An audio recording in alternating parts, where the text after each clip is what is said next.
Alright, got the link for the stream. Going to notify the people over in Discord.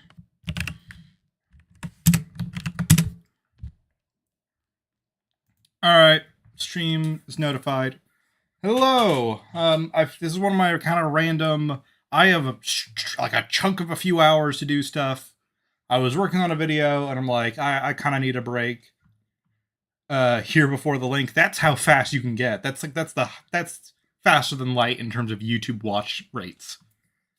So there's a bit of an update of where I'm at on my next video. It's actually a lot less than I hoped, but this is kind of one of those videos where the script was kind of insane to write.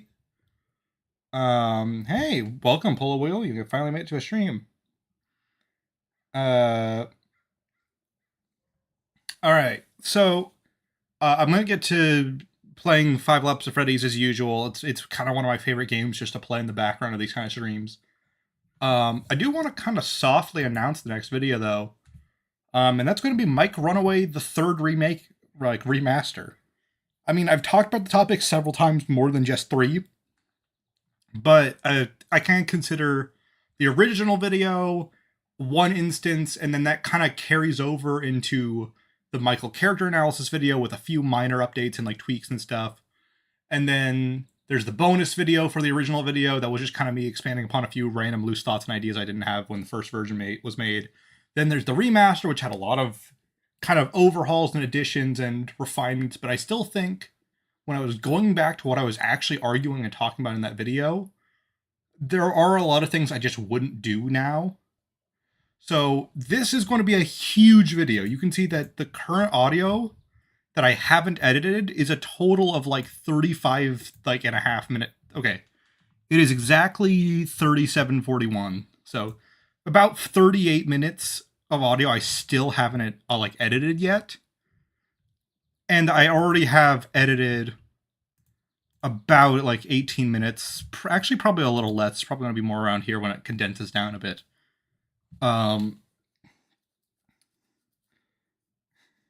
It is Friday, so maybe I'll play the Friday Night Funkin' versus Nova mod.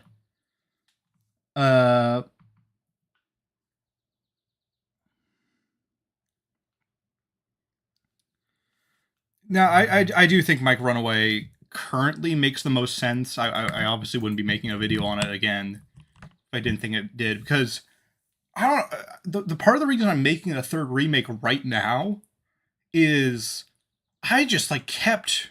Sometimes I'll just write a script for the sake of getting my ideas on paper, and I kept writing and writing and writing, and I realized more and more I'm like, I have not only a lot to say on this topic, but more than I thought I used to. But also I kept finding new issues with the bite victim running away. Things I haven't even really considered before. I'm shocked I never really made a big deal in the first 2 videos or so. Is there noise? Okay, yeah, there is. Okay, good. In the first 2 video, proper incarnations, I didn't really talk about the disappearance of Fredbear's Family Diner. I kind of did in episode 2, in that I talked about oh, Juniors is probably what Fredbear's became. But it was kind of there, but I never made. I feel like I should have emphasized that point a little bit more.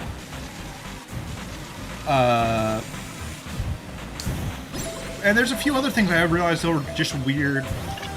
That I wasn't even thinking about, dialogue in certain contexts, where I'm like, why would they say stuff like that? One of the things that kind of came to mind that I didn't really think about was when Couchperson says he had a rough day today, go easy on him. It's a weird line in the context of the bite victim, because if he was the runaway, then obviously he's someone who's... Okay, I don't want to restart that race. That was a really good start, but it really became bad really quickly. if the runaway is someone who's so confident that they're willing to break a window to run away from their family for a night, and is planning to eventually come back because William says he'll be sorry when he gets home, so there's assumed context there that William is confident he'll come back. It's not like a usual running away from home kind of scenario. I mean, sometimes when kids run away from home, they do eventually come back because they realize they don't have anywhere to go, but William's confident in that. He says, like, he'll be sorry when he comes back. And of course, if he's running night after night, this is a pattern. This is not like I ran away and then there like a month passes because like my home just sucks. It's a pattern. This is someone who's not running away because they necessarily just hate their family, which probably is part of it, but it's because there's something out there they're looking for every night, and then coming back when they either don't find it or need to just come back eventually. And if the bite victim is like that, it kind of throws a wrench into how FNAF 4 works. For a few reasons, but like, the whole thing he's bullied over in FNAF 4 is everyone makes fun of how much of a crybaby he is, how much he can't stand up for himself, and how scared of the animatronics he is. And that makes no goddamn sense in the context of Midnight Motorist, because why is he having a rough day before anything really wrong went in his life? Like, Fredbear's is up and running, so William should be at the top of his game for all we know. His brother shouldn't be really bullying him as much as he does in the future, I guess, if he was the runaway. Because, you know, everything's going peachy for him. It's like, yeah, he still sucks, like, his life still sucks because he lives with William, but that's like the least of your concerns in that era and point in time. Or not the least concern. That's like the worst thing that you could have in that point in time. It's like is having a moderately abusive dad. And also, like, even that's not the case, because why would he say that, or why would Couchperson specify that to William if William was the thing that made him have a rough day? You know? You would say, like, hey, can you go easy on him? You were really rough on him earlier, or something like that. You would say something about how he was part of the problem, not filling in the gaps for someone who wasn't there, you know? Unless it's a sort of... This is one of the few really funny gags I've seen about the Lego Ninjago movie. I've never watched it, because I just haven't really had interest in the movie. I think if I occasionally do sort of binges of shows I used to watch, to kind of see where they went. I've considered doing a Lego Ninjago binge at some point. But I never watched the movie because I know it's kind of its own continuity thing, and I kind of cared more about the original continuity, but I don't know where it really went. But it's, how could I ruin your... It's Garmadon talking to Lloyd. How could I ruin your life? I was never there! It's just a stupid gag, but it's like...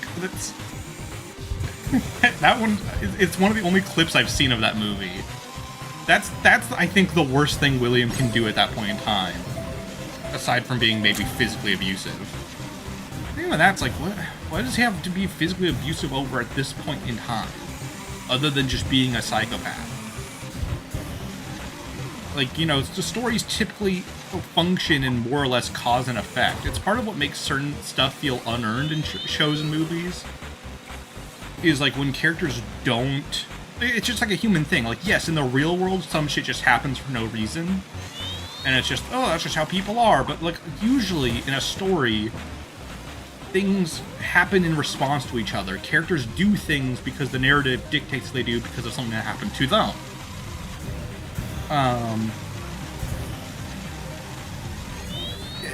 What's kind of weird about the Midnight Motorist timeline under the bite victim being running away is we have to kind of overly say, like, oh, it's just because people are sometimes different, or oh, it's different contexts.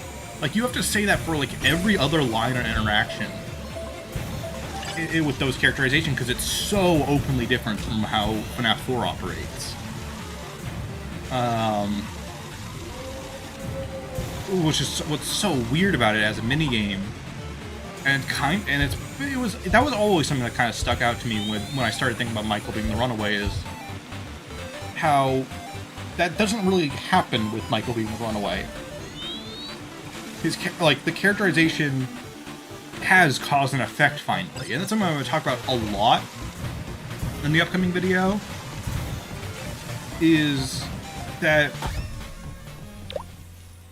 the idea of FNAF 4 leading to Midnight Motorist makes sense for every character's response to the events of those scenes. Of the scenes of FNAF 4, I should specify. William becoming controlling and obsessive after Fredbear's was shut down and his kid was killed because he wasn't there makes sense. He wants to have complete control over his family because the last time he didn't, it backfired horribly. And that reflects what we see in FNAF 4. He was never fucking around in that game. He appears once and doesn't even turn to acknowledge his kid's existence. Like, the William we have in FNAF 4 is an absent William, and the one in Midnight Motorist is an extremely obsessive and controlling one. It just fundamentally makes sense for his character to evolve in that way, and it even explains where that trait of him as a character comes from later in the story. Because it kind of is like a question of like, why would he be so obsessive over certain things? Why would he go to such nuclear responses over certain interactions and stimuli? And it's like, it's because the last time he was absent or fucking normal to an extent. Not normal by actual family standards, but normal in that he was not a fucking lunatic quite yet. I mean, he was underneath the surface. The point is, the last time he just didn't abuse and control his kids from his point of view, that's where shit got wrong. Of course, he way overcorrects and should have just been like a normal dad from then on out, but he didn't, because he's a fucking psychopath.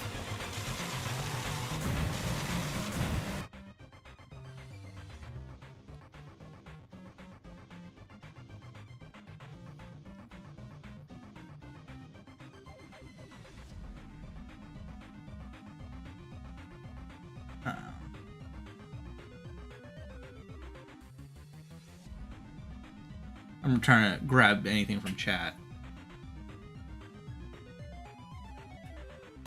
I would love if the reason that the crying child's name isn't referenced in FNAF, whatchamacallit, 4, or any other project is William doesn't know his name. That would be such a funny, like, way to reveal how fucking awful he is as a parent.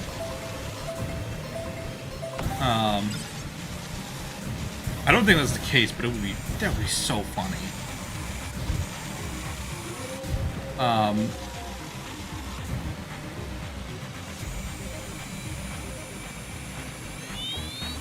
I think the biggest overhaul for the new Midnight Motorist video from the old one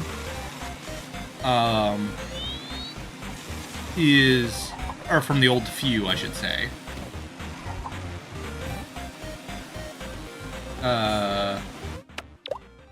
In a lot of the older ones, I really didn't know what to make the character outside. I think I've got a pretty compelling answer in the form of Shadow Freddy with this one, specifically, like, of course you have to see it in how the video phrases it. That's going to be really important context. But in short, I realized by process of elimination, trying to strictly stay around what the series is capable of at that point in time, you know, the early 80s.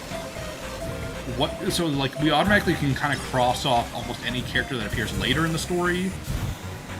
Like the rock stars, the toy animatronics, like those, none of those really make any sense. And also, it can't really be the nightmares because they also have really weird toe shapes and are really sharp, and you would think that would be a bit more emphasized if that was the case. It could just be like a sprite error, but you know, they have very specific designs in mind.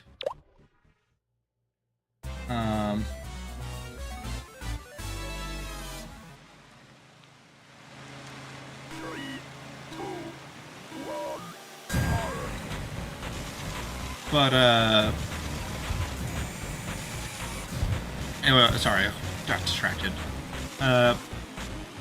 What was I saying? Oh yeah, outside, so it can't really be any of the later animatronics.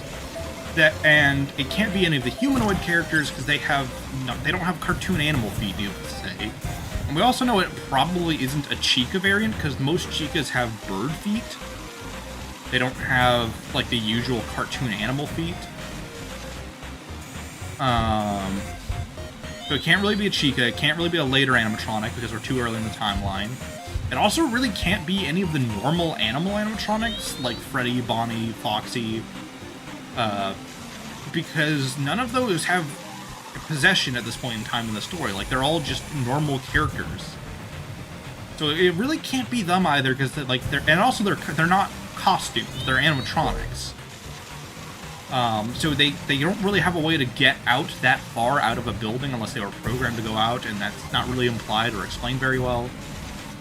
And so that kind of boils it down to Fredbear, Spring Bonnie, and Shadow Freddy, and maybe RWQ if you really bullshit a way to kind of justify him being there. But RWQ tends to float in the like Scott era of games, so him having footprints at all is kind of weird. Also, he's based on Toy Bonnie, so that's also still really strange for him to be that early in the timeline. We have to do a lot of assumptions about his character that I don't really feel confident in, and that kind of boils it down even more to Fredbear, Spring Bonnie, or Shadow Freddy. But if the bite victim was running away, we can't do Fredbear at all. Like, he's not possessed in any way, shape, or form. So it would have to be someone in a costume, the same way you would have to do it with Spring Bonnie. And there's not really a reason, if William's the drunk dad in this case, or whatever the hell, for it to be Spring Bonnie or Fredbear. Outside. Because that kind of defeats the purpose of trying to prevent your kid from running away. If you put an animatronic they like, or something like that outside, it kind of doesn't... And also, where does it go if it's just a normal robot? That's kind of what I was trying to achieve with Scarecrow Theory, but I realized, like, Shadow Freddy kind of has too much in his favor to ignore now. And that's part of, like, it's one of the big developments is I didn't really have a good answer or grasp on what the hell Shadow Freddy's deal was in those videos. I don't think I had made Shadow's Stand yet, or Topo, like, I know I didn't make Topo Theory. But, like, the more I learned about his character and stuff, what is of his character, which is not much. But he's a weird, ominous character that clearly has something to do with the Afton family, because he almost always appears in conjunction with them. He's the only Shadow character that, like, literally is purple, weirdly enough. I know RWQ is purple in one sprite in FNAF 3, but usually he's pitch black, and DD's or XOR is monochrome. And Shadow Puppet is black and white again, kind of a dark monochrome.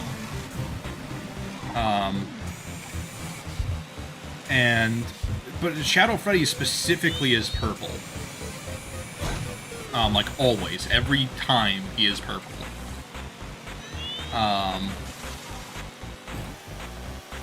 Which is kind of funky about his design. And then there's the fact that he appears with where William does, between FNAF 2 and 3. 2, he was a security guard. 3, he's Springtrap. He appears in Michael's nightmares because of the whole Nightmare Night Shadow Freddy connection in the engine and Quick Team. So there's something like weird going on there. And then he helps William in Follow Me, so it's like he's always around where William currently is, or was very recently. Or is something with Michael.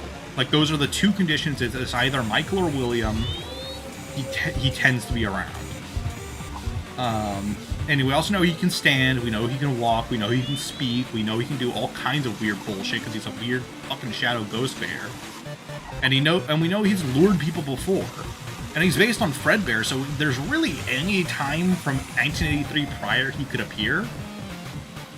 Like, there's kind of no limits to where his story and character can go. He's kind of capable of anything.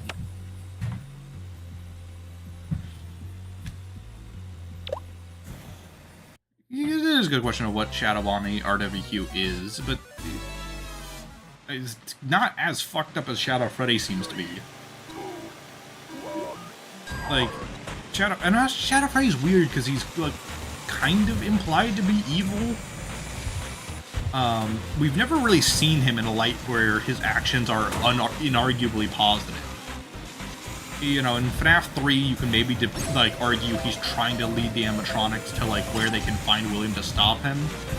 But you would think after the fourth time doing it, or, like, after the first time even, he would realize, damn, these animatronics can't do shit against William if that was his whole bit. Like, he lures all four of them to their deaths. He doesn't even, like, warn them. He just... they just die. Or dismantled. They're already dead. And then in FNAF World, he has all insta-kill moves, and his quote is, I will eat your soul, and there's no way in hell Nightmare is a good thing. Like, the dude is a fucked up little bear bastard. So I think there's kind of any context you can fit him in, as long as it's spooky and ominous, it'll fit with him. He can also be created from, like, Charlie's death, for example. He can be created from the bite or something like that, even though it's a little weird in the case of Nightmare, where he says, I am your wickedness made of flesh, for William.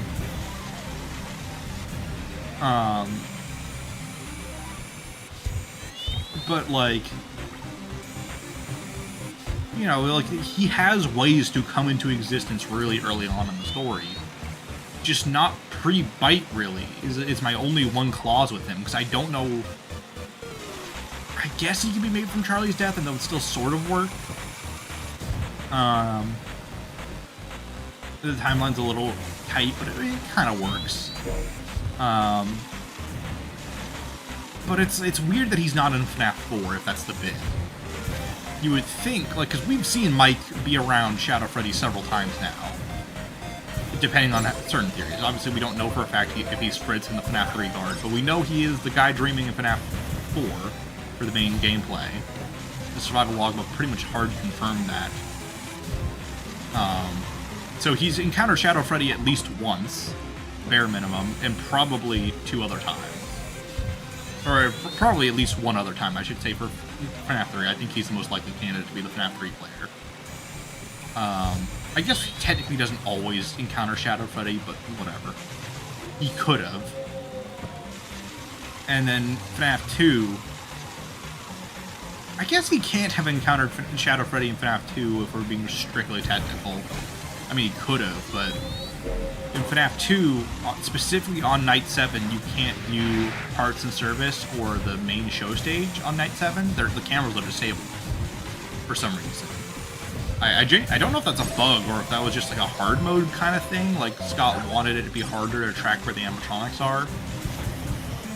But also might have been a...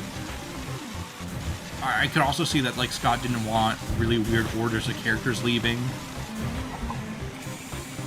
For example, that's something I can see where it's like... because in Custom Night, you can make so many different alterations of what characters appear where and what, so it might have saved him a few renders to make, just to cut off the cameras.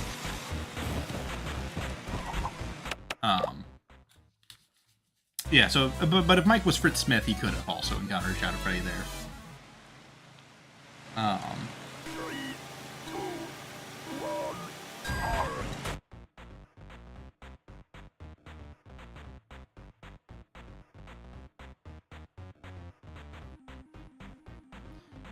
I do wonder if Shadow Freddy is meant to be created from the bite because of the weird FNAF 3 or FNAF World jaw trait. And the fact that its quote is, I will eat your soul, which it might just be general spooky talk for like a character. But like, eat is a kind of funny wordplay if he's meant to be made from the bite. The only weird thing about him being made from the bite, even though I think it would make the most narrative logical sense there, is he's, like I said, Shadow Freddy has the weird Nightmare connection, and Nightmare is supposed to be William's wickedness made of flesh. But at the same time, I could see that quote only really applying to Nightmare. Like, he still is, in a way. He still is very much, as I've jokingly called him before, William's stand. They still collaborate for fear and suffering and all that shit that Shadow Freddy gets off on. But, like, I could see it as Shadow Freddy is created by the bite caused by Michael. But Nightmare, specifically that version of the character, is a response to William's wickedness. It is what William did to Michael. And so it manifests in that form. So I could see that case too. It's a little tricky in that case. That's one of those where multiple people could theoretically be correct. Like, there's... the weirdest thing about FNAF theorizing is not all perceived evidence is necessarily meant to be there. There's some great examples, and I really want to make a video at some point going over this. I've had a phrase I've used in my notes like dozens of times, but I never got it into a proper video, which was called the Golduppet Paradox. And the Golduppet Paradox was the premise of what exactly it's meant has changed every now and then. One version was referring to how when FNAF 4 came out, people were constantly arguing, was he the puppet or was he Golden Freddy? And the argument was strictly, did he have to be one or the other? Is what I was going to bring up, and that's what the Golduppet Paradox was going to refer to.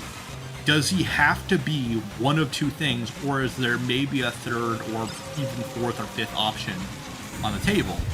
And I think the closest it ever made to being in an actual video was the Plush Victim video, Together Forever, or whatever I called it. I just remember in the thumbnail it was Together Forever.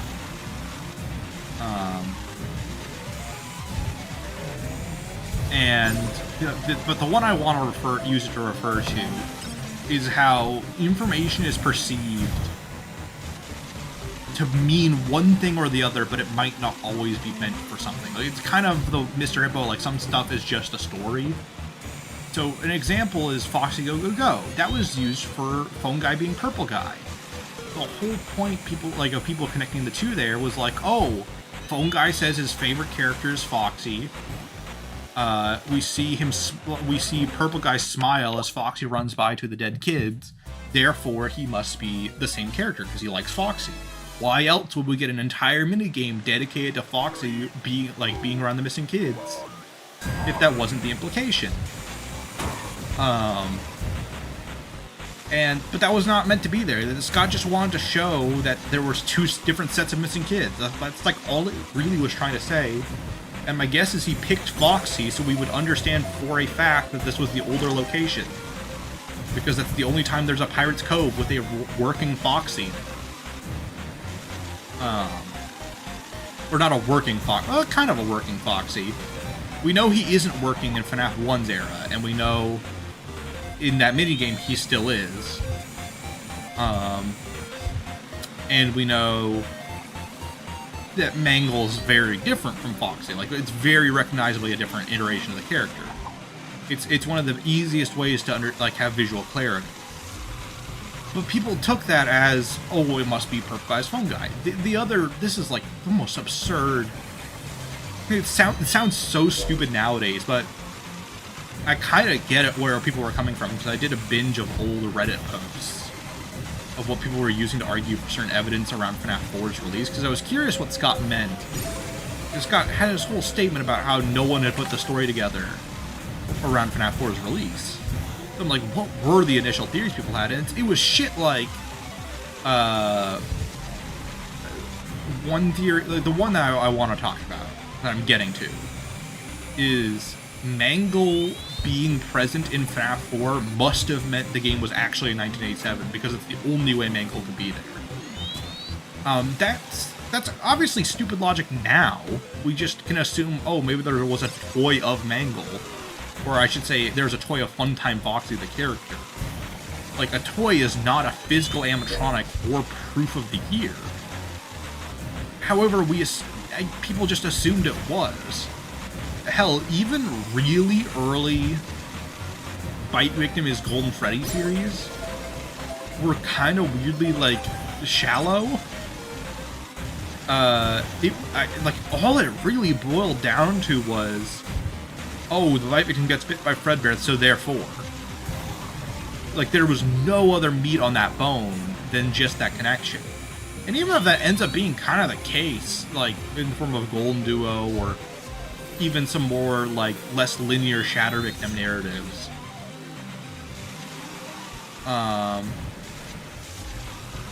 It's like that there's more to it, even in the context of FNAF 1, 2, 3, like 1 through 4. Which is kind of funky.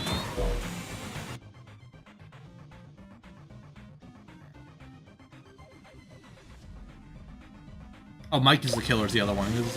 There's the whole Mike kill all quote And then also, MatPat was trying to make some like connections of like, oh, the kind of killer always comes back logic.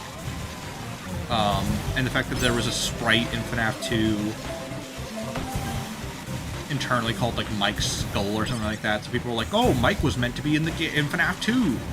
Therefore, he was the killer. He's the name of William or whatever the fuck. Like, there was weird arguments back there then that obviously were not meant to be there. Oh, it's me was also a common evidence for Mike being the killer.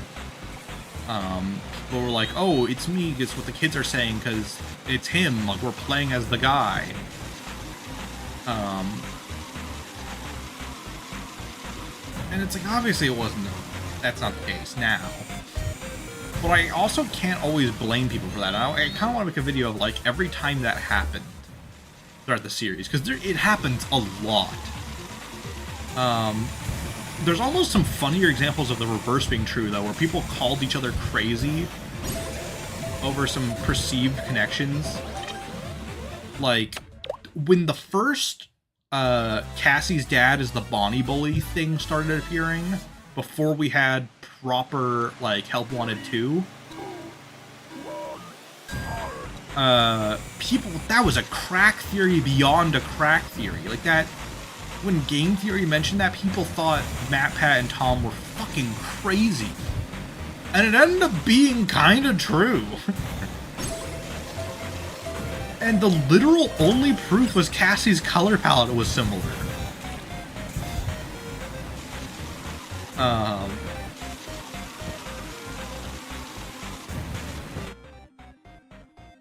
Yeah, and then there's also like the Henry. To be honest, and the more I think about it, I'm like, why did Henry creating the Mimic ever become a thing? Because not only did it was weird, the more I thought about it, because it's like, what? Why? Why does Henry need to be the only one who can make animatronics in the series? Even if you want to say X character is just a parallel, they don't need to be a parallel to Henry. Like, it's possible for them to just be new characters, or to parallel a character we haven't met yet, or in the case of like the novel applications where parallels were born, they can be parallels to their counterparts in the games. Like, the Edwin in Tales from the Pizplex can be a parallel to Edwin in the game universe. That was an idea on the table even back then, so it's like, it was such a weird... I genuinely don't know why that was made such a big sticking point, because that lasted ages.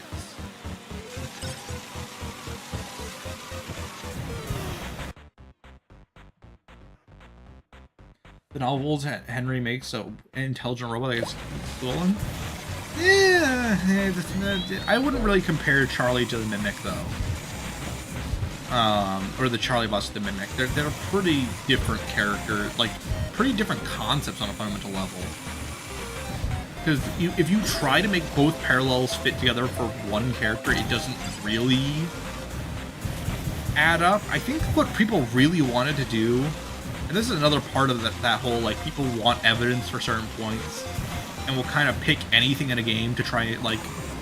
A thing I noticed in a lot of older theories, and a lot of theories that were ultimately proven wrong, is people were trying to answer too many questions at the same time with, like, one answer.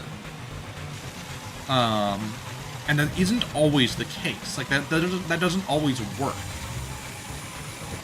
For example, the initial Patient 46 stuff, with Gregory being 46, I think the reason Gregbot really exists is MatPat wanted an explanation pre-Mimic reveal for what was going on in the posted room, and what was going on in the whatchamacallit, the Michael room with the writing on it with secret code, the Pigpen cipher, and wanted an explanation for who Gregory was, and wanted an explanation for who Patient 46 was, and Gregbot was an attempt to try and fit all of those together at the same time. And what's weird is even though Gregory did end up being patient 46, the logic behind Gregbot is hilariously wrong. Like, comically extremely wrong.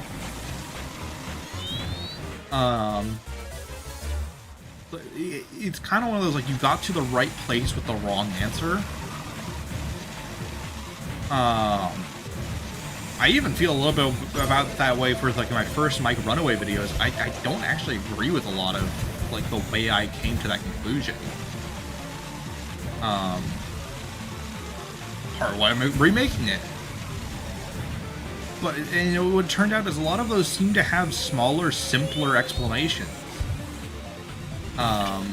And some of that, like, I can't blame MapHead for not knowing about the Mimic. No one really fucking did.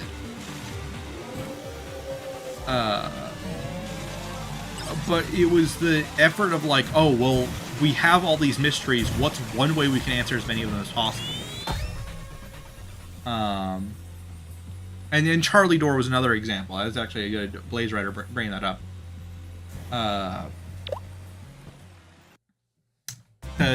People wanted an explanation for Charlie Door and what was going on with Nightmare On. So therefore, as we got all this new Mimic lore with an engineer, I guess people were like, oh, well, we had mentions of a puppet-esque character in FNAF Security Breach and the phrase Charlie. Therefore, it must mean that the Mimic has something to do with Charlie. And the easiest way we can think of making that work is if Henry made the Mimic. And it's like, obviously that doesn't make a lot of sense in hindsight. I kind of get the connections, but I think that's the weirdest one for me personally. I think this will get more extreme with hindsight, obviously. While it's clear there's something weird going on with the Mimic, I never really considered the Mimic being a Henry creation. The closest I got was one of my early Patient 46 videos. That I mentioned, like, I thought it could have been Elizabeth. Like, the idea with 46 is they might have been a kid kidnapped by Vanessa, and then, in a similar way to how she was, mind hacked to believe she was Elizabeth. And that was specifically because of the translation of Patient 46 being called a she in other languages, but that might have been an error because fucking Security Breach's whack-ass development. Like, Steelwool themselves probably didn't even know that answer, to be completely honest. And then my follow-up idea to that was, once again, before the gender thing was kind of proven iffy, we didn't have GGY yet, I was like, it could also be the Mimic trying to recreate Charlie. Just, like, recreating what are major characters in the story of FNAF, basically, was my logic. What are characters that the Mimic would want to put together as part of its whole, or not even the Mimic, Glitch Trap. Like, I think I was still on the whole, like, William wants to restore his legacy and kind of, like, put everything together, because I think I was on Glitch After at that point in time. Like, what are things we need for this narrative to work? For everything to be the way it's supposed to be again. And I don't even dislike the rationale behind that. It was wrong. But I kind of get where I was coming from, but it fucking... And like I said, I can kind of see where the Henry, like, the desire to have Henry be part of the story again comes from. But it becomes more and more clear in hindsight why that didn't make sense or end up being the case. I don't think the Mimic was a retcon per se. I think the Mimic is just a poorly introduced concept. I think Help Wanted should have led into this a lot more. I think there should have been, like, here's how I think I would have. I don't really do rewrite stuff that much. I think I don't like the idea of a rewrite in general that much unless it's something. The only examples I like of rewrites are the writers of the original thing admitted this thing shouldn't have been this way. But in this case, I would have in Help Wanted 2, or Help Wanted 1, I should say, I pulled a... There's a whole Dragon Ball Z abridged joke about saying 2 at the end of something because the second one is talked about a lot. But Help Wanted 1, I would have it so in the sequence where we get mind hacked by Glitchtrap in the kind of canon ending, the origin of Vanny, I would have the text be in the background on the wall or on the stage. I would have the text Mimic 1 in like all capital purple and orange like text. Like imply or have it like mimic1.exe. And have that be the first implication of the character's existence. Like we still don't know what Glitchtrap is. But now that tells us that like there is some software out there. Like it tells us Glitchtrap is truly software based. And also implies to us that it might not literally be William. It is something, it is a program called Mimic. Now we still might think it technically is William in the form of like William being recreated by an AI, but we don't know what it exactly is yet. Or maybe Mimic1.dos or something like that, or something like that. Something that tells us that, or some really old computer term from like the 70s. And then maybe in AR talk about how Fazbear Entertainment is researching new AI modules based on older tech. Just like something passively mentioned that this is something old. And then in Security Breach, I think that's when you start biting the bullet and really laying on something about the Mimic. I think Security Breach's biggest mistake is it did not reveal the Mimic soon enough. The Ruin reveal's good. I like the Ruin reveal. But I think it should have been in the base game too. I think there should have been some really strong surface level clues to that, even if we didn't quite understand what it meant. Because I'm fine with something making more sense after a reveal. But I really like my reveals to be like, ah, damn it, we were fucking stupid. I know Sequelitis from Egoraptor, Aaron from Game Grumps, isn't like the best source of genuine game design always. But one of my favorite quotes from one of his videos in Ocarina of Time was, you don't like a puzzle because it got a solution, or because it did a thing. Like, in his example, it's like, when you solve a puzzle about opening a door to go to the next room, you aren't like, oh yeah, fuck yeah, the door opened. You're satisfied that you beat the puzzle, you solved the question. Like, you figured out how it all worked together. The literal resolution is not what makes something satisfying, it's everything that leads up to it.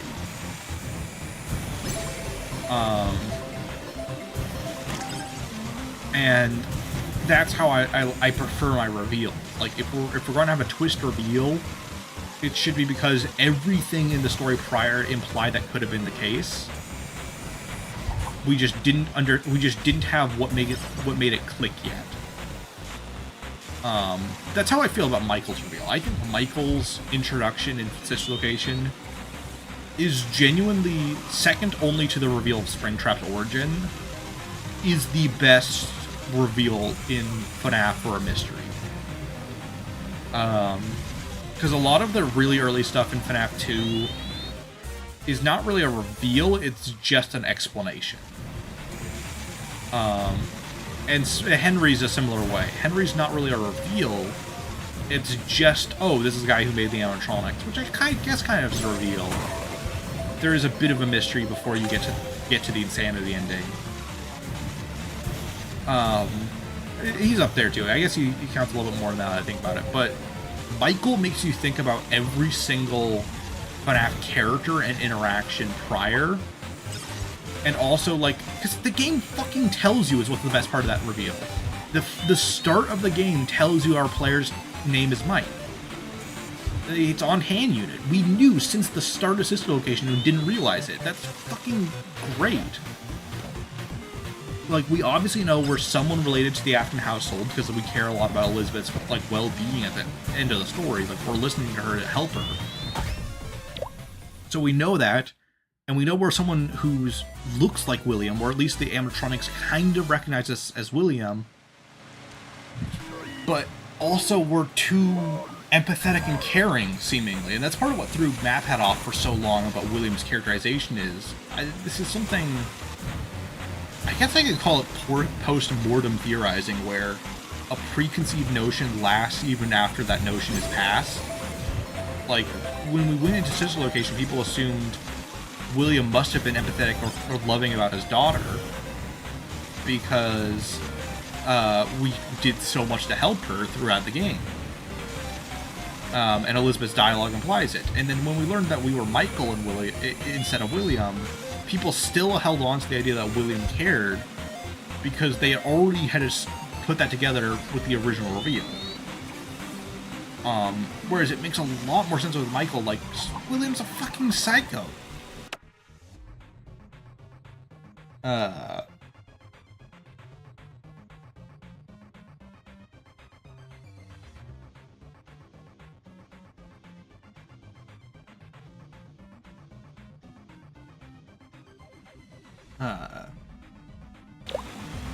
But yeah, and my point is, like, and then we start thinking about Mike from FNAF 1, and we're like, wait, is that him? And then we start thinking about FNAF 3's gameplay, because then we see Springtrap in the reveal of Fazbear Frights, and I'm going to come find you. Oh, we know William's been missing ever since Follow Me, so it's like, holy shit, Mike did come find him. And it's like, so many things finally click upon that reveal. I still stand by that within the context of its own game, the Springtrap reveal is the best. Mike's reveal is great for a series-wide thing, because it gets us to think about so many different clues and parts of the series that we didn't think about before. Springtrap's reveal is deceptively well written. I think the only reason people don't talk about how great the introduction of Springtrap is because we didn't have the mentality we do now about theorizing about dialogue and clues, and a lot of people didn't like Phone Guy's return in 3 at the time of FNAF 3's release. So people are nostalgic about it now and really picking apart the dialogue now. But when FNAF 3 came out, you had a lot of people who were like, ugh, what the fuck is he talking about? Like, why do we have a manual for how the character works? And that dialogue is, like, so important in so many ways, but people weren't listening. They didn't, like, it didn't tell you how to play the game the same way FNAF 1 and 2 did. It did, but people didn't understand that. Like, people didn't clock that the introduction of how to use Spring Bonnie also told you how Springtrap follows audio cues and like, what the rules are behind it.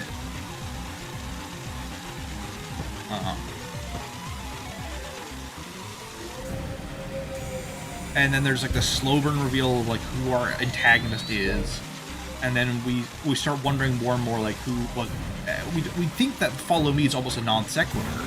We think Follow Me is just showing us that William destroyed the original animatronics, or Purple Guy at that point in time. And then it clicks that, like, that side plot that the phone calls were building up about how dangerous the animatronics were, how at risk you were, and how nothing could really leave the safe room at this point in time. Gets you thinking about, like, it all just crescendos and, like, clicks together with the Springtrap reveal. You realize that it's all been one plot line that we've been slowly building up.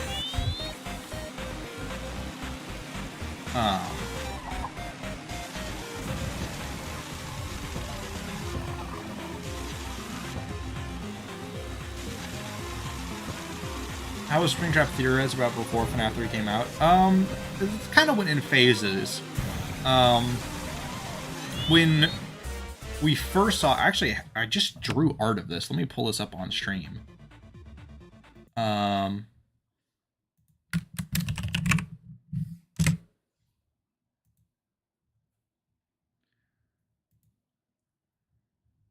I drew this.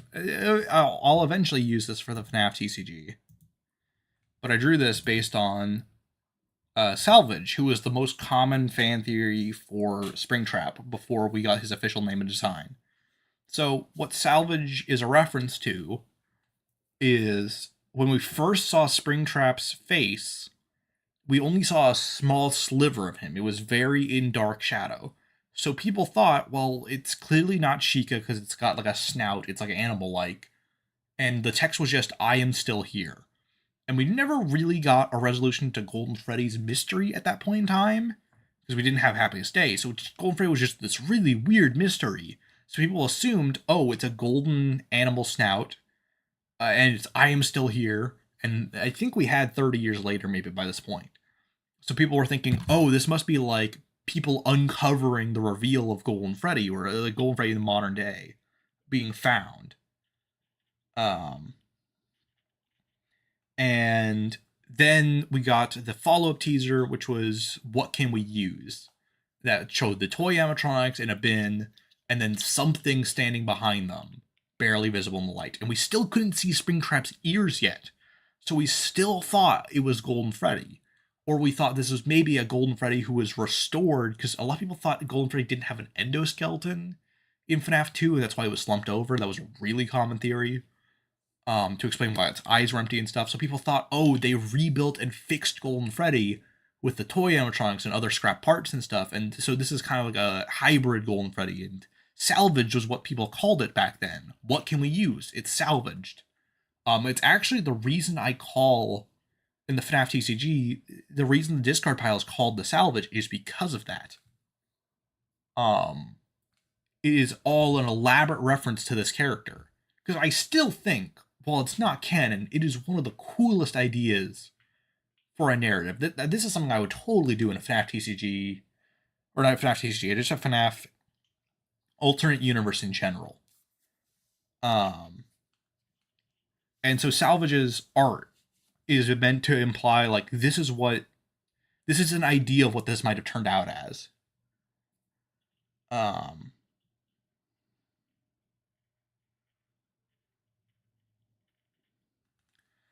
And the art is a little, admittedly, kind of weird in some spots. Is because the line art I did didn't. There were certain things I realized as I was coloring it in that I'm like, oh, so this is kind of weird clarity wise visually. So originally, the inner chunks that we can see cut into the costume were supposed to be green/gold, like the surface of the costume. However, that didn't look good even when I made it darker shades. And even when I shaded it, it just didn't convey very well. That was what was going on. So I decided to make it red to contrast a lot, to make you think that something was inside bleeding out, like when you cut out chunks of it. And the idea came from. Let me pull up the actual. Pull up FNAF archive. This is the teaser I'm referencing for this design. So you can barely see there's little red bits sticking out there. And so I thought about like combining that around the eye. I'm like, what if the idea is something inside of this is bloody and bleeding? And it's not on the surface of the costume because that's the outermost layer, but then when you cut into it, you can see where the blood's been seeping through for a while. It also kind of makes it look more organic-y and fleshy, like this is a living thing almost. Kind of like what the Pit Keeper in FNAF, kind of like what the Pit Keeper in Into the Pit is kind of like. And it contrasted, and I really liked how it ended up looking out. And I also wanted to do these kind of FNAF, because remember, it's supposed to be, people thought this was reused from the FNAF 2 animatronics.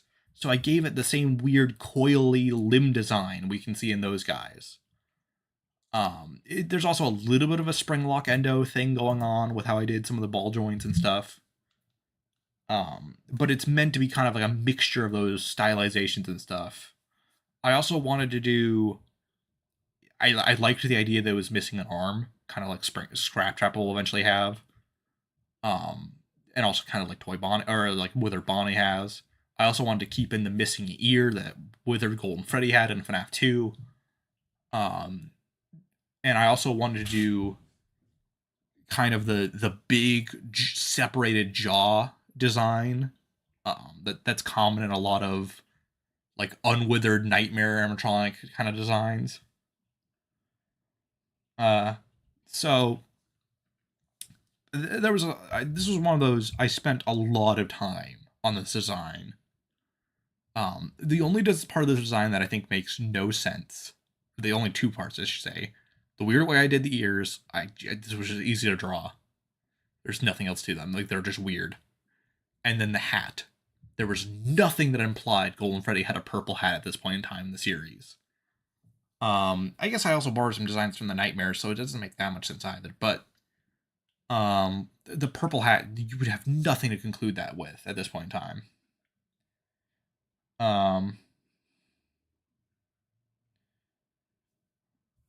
Springtrap looks a lot different because the lighting is completely weird. If we kind of lined up the final Springtrap model with this image, you can totally see what's going on. The shadows just really fuck with the design here. Mainly because it makes it look like he has sharp teeth here, but it's his blunt teeth just so darkly lit that you can't tell it's what's going on. Like, it is the same Springtrap design, just hard to see. I just flushed it out into what people thought they were looking at. Oh yeah, Foxy here. It is kind of that was specifically the one I was referencing with the way I drew it. But the weird ring things is what I'm talking about, where I'm like, this is not a thing. No animatronics have these weird rings. So the one where his face is zoomed in?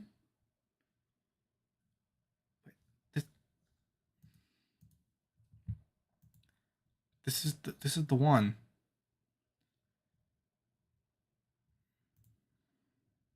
I forgot there was a teaser that said he always does.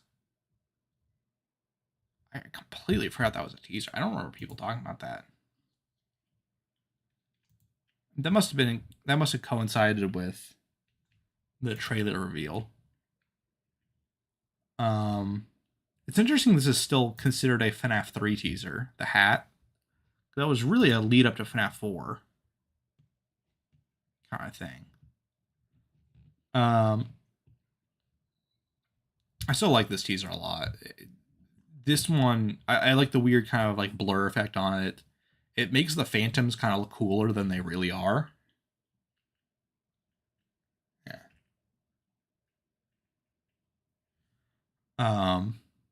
I wish they had more. One of my only grievances with the Phantoms is they don't keep their base color palettes of their normal designs. I like that Foxy is still red, just covered in the grime and soot and gunk. I think if Freddy was still clearly brown and not green, that would have worked. And I think if Chica was a little bit more yellow, it would have worked a little bit more.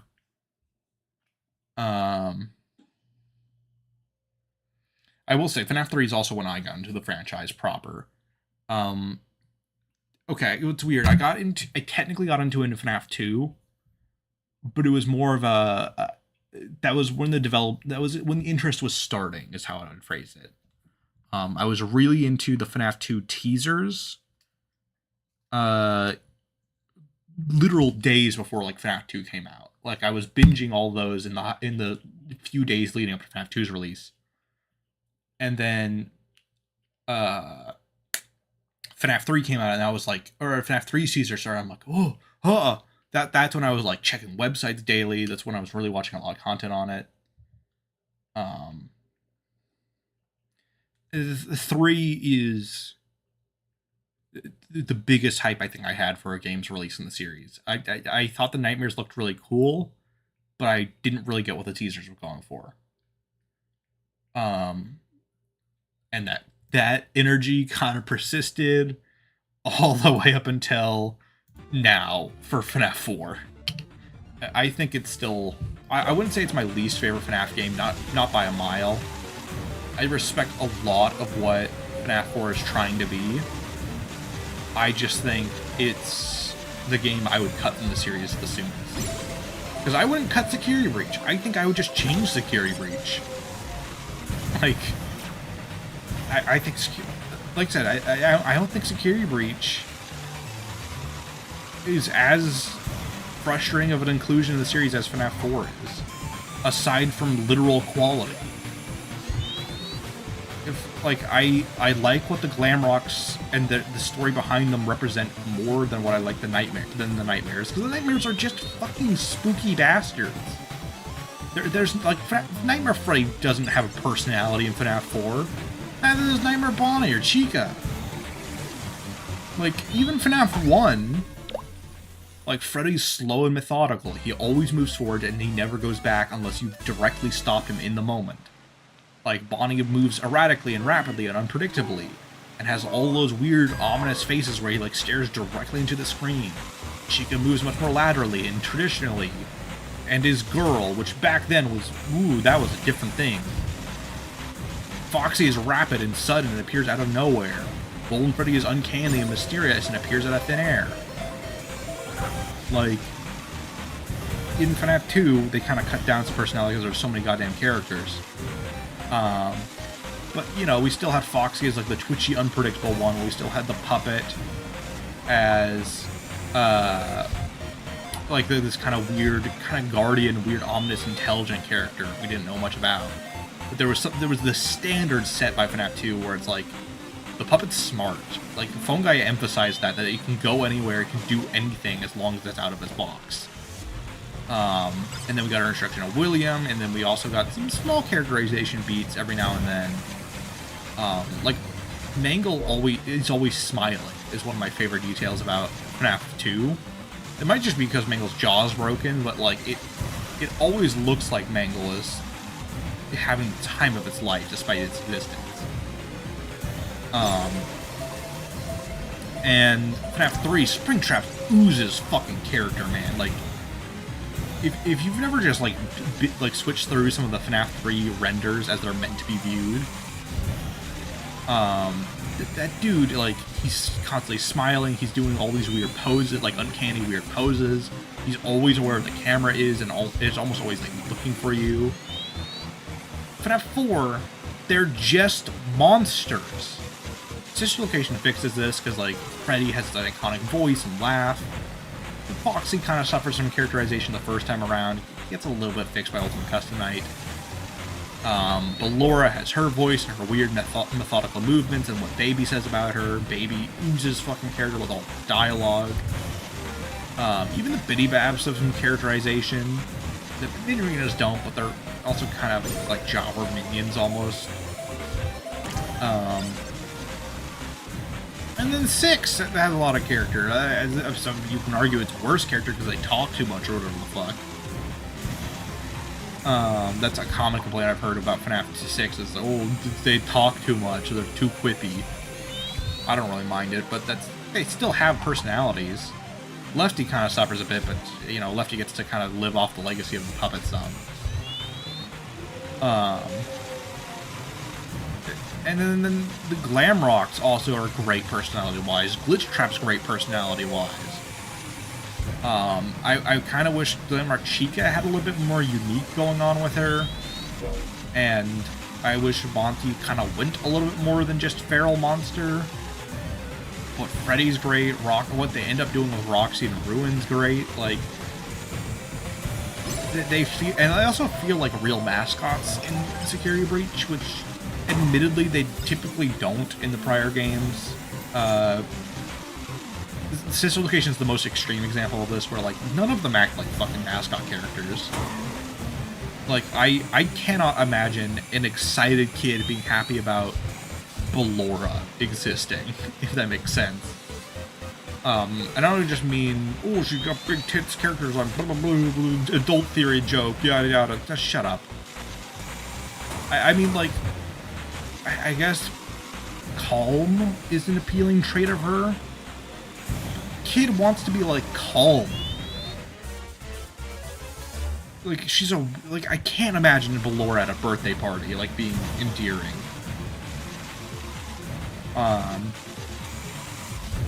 I can kind of see Baby, maybe. Like, but that's also kind of her being carried by the times where she's not Elizabeth. Specifically Help Wanted 2. Help Wanted 2 Baby I could see being at, like, a party. She's kind of like this energetic ringleader clown is kind of what I think how 1 and 2 is implying. Like, she's a little bit more methodical because of the weird dark design behind her character. But, like, she thinks of game ideas, she, like, talks with kids, gives them whatever the hell they want. That kind of all makes sense. Funtime Freddy is a little weird. He's a little too manic, but I can kind of see him entertaining kids. And same thing with Ultimate Custom Night Funtime Foxy. Not really normal Funtime Foxy. And FNAF AR is great about that, though, the characterization. FNAF AR, all of them, I'm like, yep, that's recognizably their character. That, like, both animatronic-wise and being spooky. I think it did the whole, like, death quote interaction thing the best. Because it's one of those, like, it's very ensemble cast. Kind of getting to hear and see them do new things is part of what makes their different, like, modules interesting. Ultimate Custom Night does it pretty well, too. I like Ultimate Custom Night a lot for that, but some of the quotes are a little weird.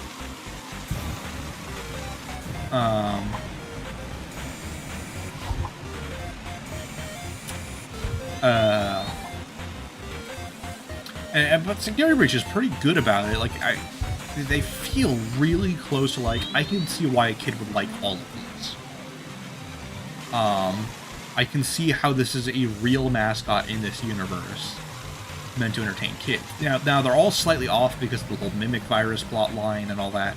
They're all, like, violent versions of those characters, except for Glamrock Freddy.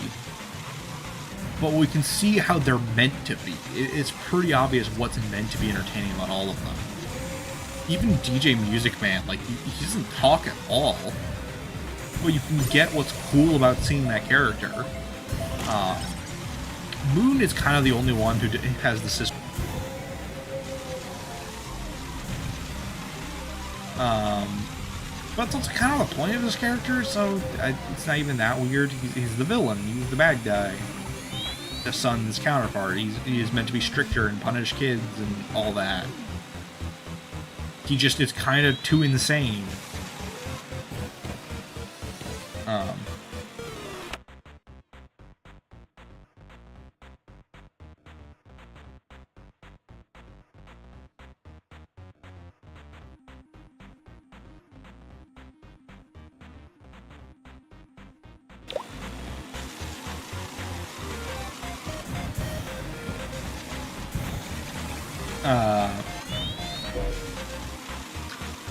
It's kind of one of those, I wonder how the Secret of the Mimic is going to work, because it's not really a normal FNAF game.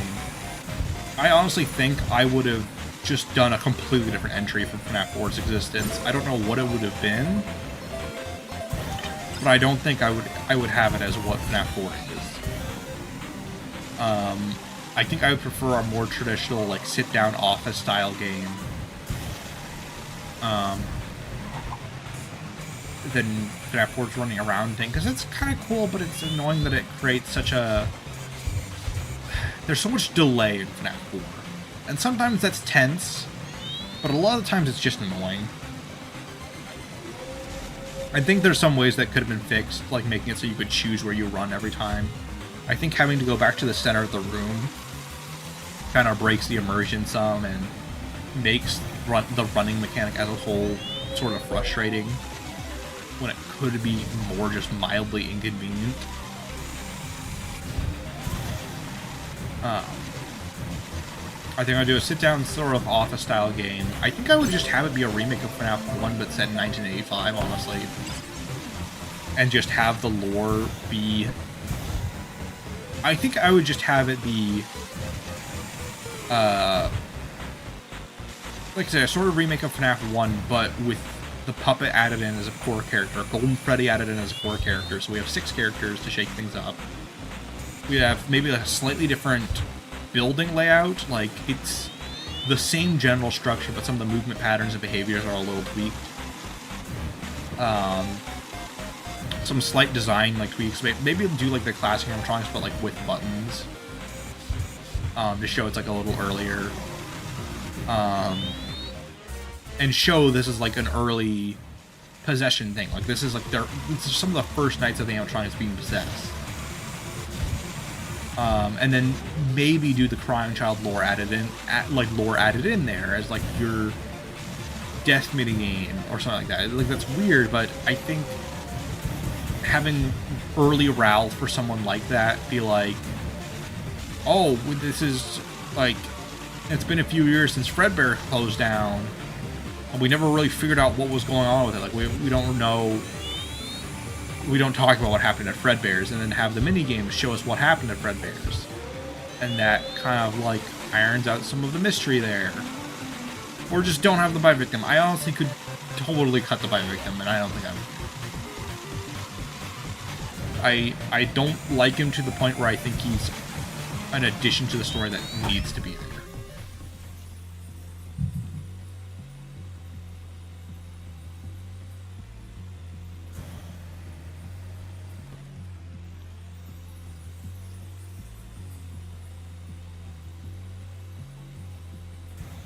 I think the introduction of Helper is going to be kind of interesting. Seeker of the Mimic, we play as 8-year-old Mike. That'd be so stupid, but so funny. I do think Helper is sort of draft 1 of Helpy as a character. I think that's its entire purpose, to be honest. I also think I would like it to be canon that Helpy is the inspiration for Funtime Freddy and not the other way around.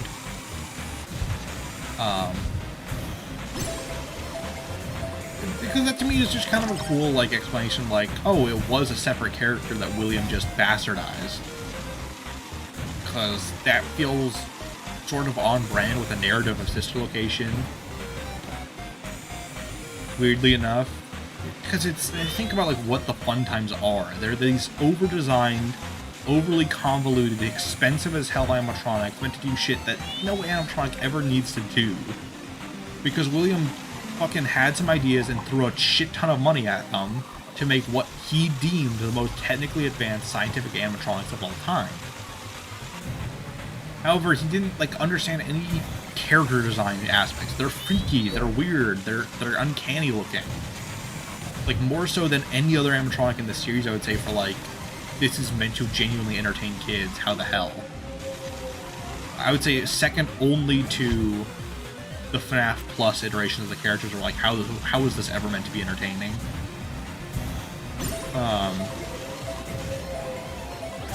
Of the canon games, though, I think they're the freakiest incarnations of the characters meant to genuinely entertain kids.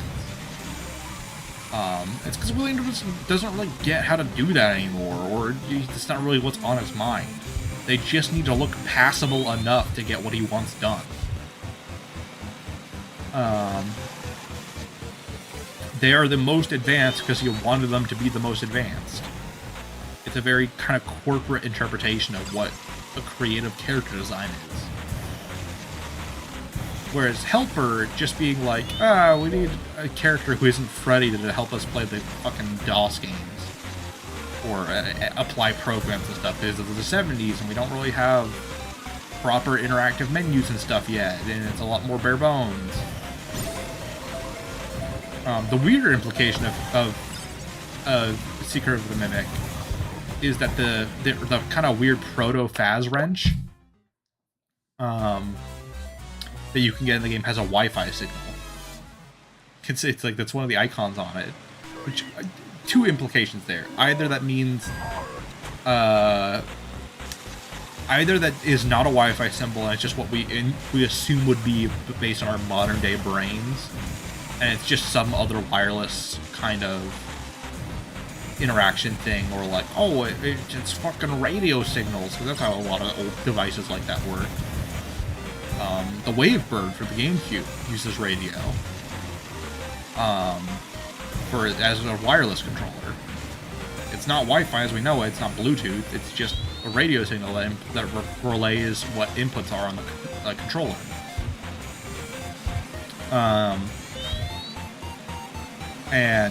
But the funnier implication, I think, is that Edwin invented Wi-Fi back in 1979.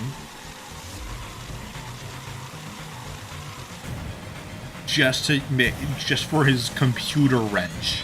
you know, the standard computer wrench that plugs into your machines and you twist to operate devices. God, I love the stupid world building of FNAF. It's genuinely so cool and so dumb.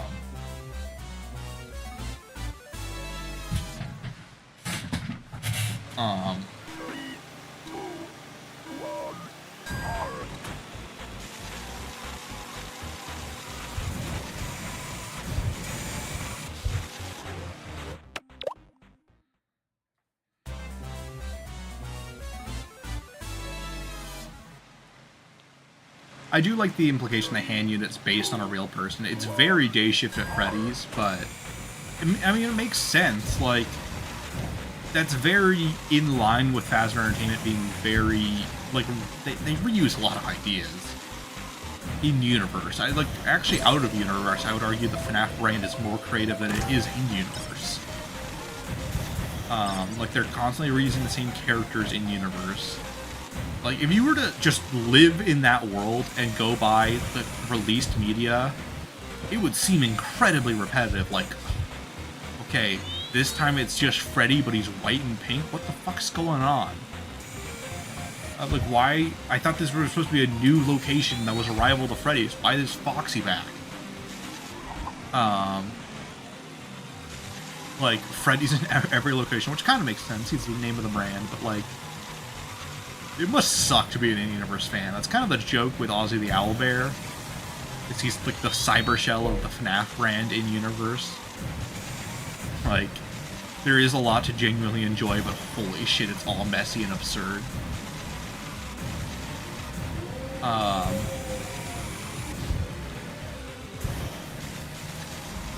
Oh, this time they have Star in their name, just like they do, whatever, like, the rock stars are different from the glam rock animatronics. Figure that shit out.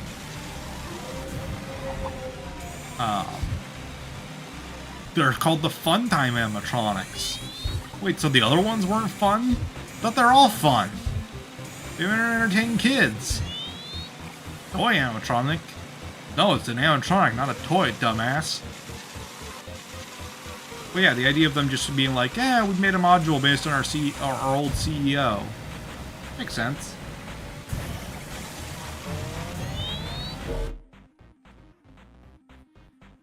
We don't know if Fazbear Entertainment is Freddy Fazbear's Pizza, per se. That's one of the tricky things that the Secret of the Mimic is now implying, is that Freddy Fazbear's Pizza coming from 1983 might not be the same as the company coming from 1983.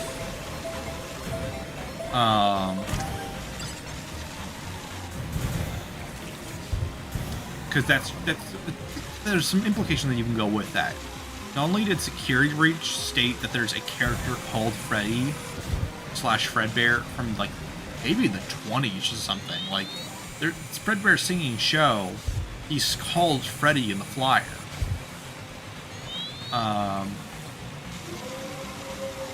So the name Freddy being associated with the bear has been around for quite a while. And also, we know that there's merch of the characters way before. Like, for example, like, Edwin was working on basically a prototype version of the Freddy's Crew all the way back in his original short story appearance, which apparently was 1979 or prior. So they were working on Freddy for ages. And we also know there was already toys and plushes of them in 1983, and a whole show around them. So, like, the cast had been there for a while. It just seems like the actual physical animatronics weren't made until 1983. Or at least the first Freddy Fazbear's Pizza wasn't a thing until 1983. Like, those are not mutually exclusive.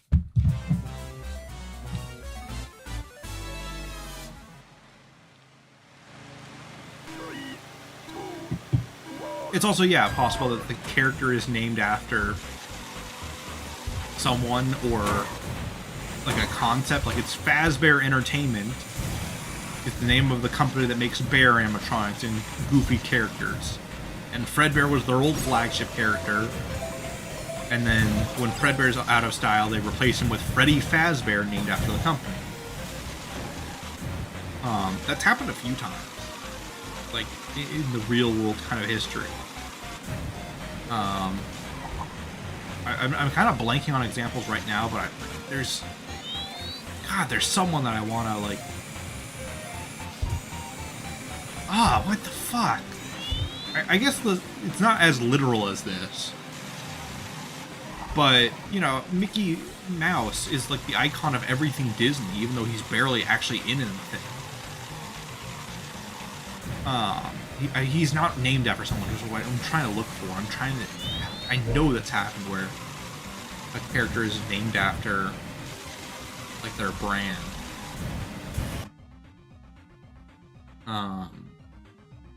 Like the brand comes first, and then they make a character named after that. Because I know that's happened. I just cannot think of a specific example.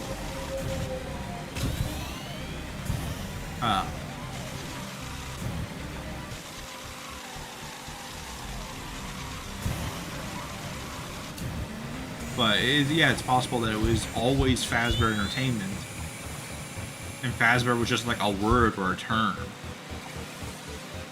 they had made up, and then they just named Freddy after it.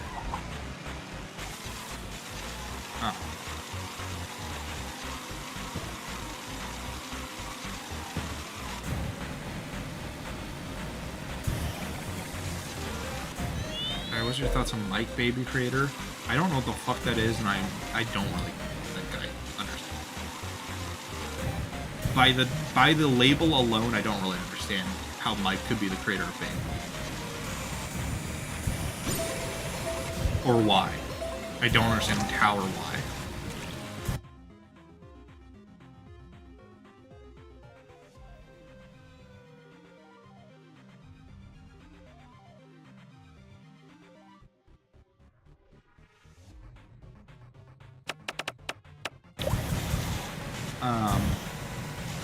I was going to have I think I technically mentioned this in... I'm going to have to, like, retcon this if I ever do another episode of Ozzy the Owlbear. That I was originally going to have this plot line that it was... The order of the companies was Afton and Emily Robotics, or just Afton and Emily, for Henry Emily and William Afton, like, initial project. And then that becomes Fazbear Entertainment following the bite and the kind of death of Fredbear's Family Diner when it's named after Freddy's, and that was like the idea. And then when William kind of takes control back a while, it would become Afton Robotics when he's solely the kind of one back in charge. And then Henry restores the original name to Fazbear Entertainment, and then when it's dissolved as a company, it goes back and becomes Fazbear Entertainment, but it's Fazbear Entertainment LLC instead of Incorporated. And actually, the Midnight Motors video I'm about to make actually goes back into why I thought that a little bit. It's just a little bit more updated now to keep in mind that Fazbear Entertainment predates, at least name-wise, predates like what other companies were called. Like there was no prior company to Fazbear Entertainment that is the original company's name.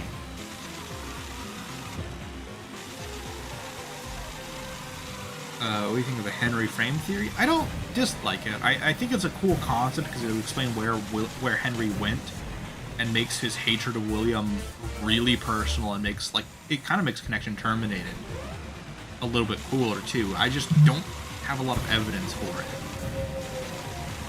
That's the big thing. It's the reason I haven't really ever argued it. The closest evidence for it is taking the convicted line from FNAF 1 very seriously. Here's how I think I would try to argue this point. If I were to try and justify Henry being convicted, and there's a huge flaw with this, I don't want to get to it, but I would say FNAF 1 states that someone was suspected and charged and convicted. So, however, in FNAF 2, they don't recognize William. Yet if he was charged and convicted for a murder, at their location and used to be an old owner, you would think they would know it was him. Like, even if he was using a fake name, they should recognize huge serial killer news that was in their location and local area, especially with phone guys saying that they don't allow prior employees. Especially if they were already fired, which obviously what William would be. And so you would say, like, oh, well, someone had to be convicted, and it had to be someone who knew about the animatronics and to be suspected. And obviously the toy animatronics are a very different art style than the animatronics Henry made. So you would say, oh, well, he couldn't make the new animatronics because he was arrested and they wanted to change the brand to be disassociated with him. And then you could say, that's why he's like locked away for like 30 years, and it's only when new evidence is released, maybe by Michael, that his name is cleared after sister location or something like that. And you could also say like William framed him to gain control of the company or something like that. That's why he's able to make sister location. Maybe you could run that. William was both a night guard and day shift employee. He was both. The phone guy says there was a night guard before you, but we moved him over to the day shift. But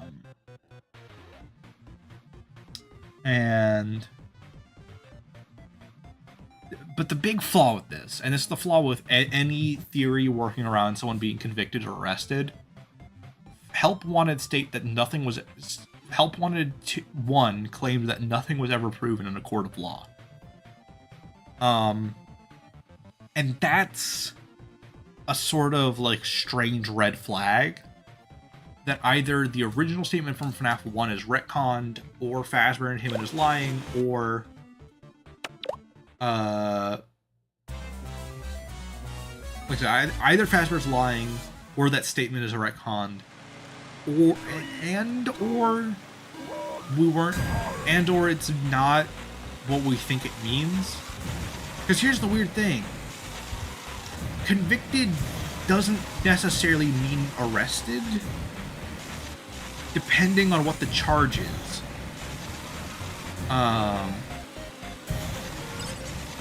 That's the trickiest thing, is like, William could have been arrested for negligence, and because he was a first-time offender, or there was no proof for him, it would have just been like a slap on the wrist, like, yeah, you should have known. Like, that stuff can happen.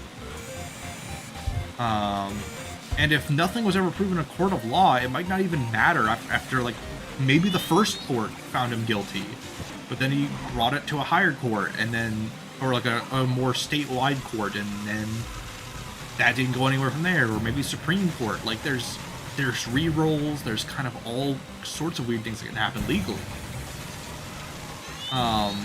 The initial conviction doesn't always matter.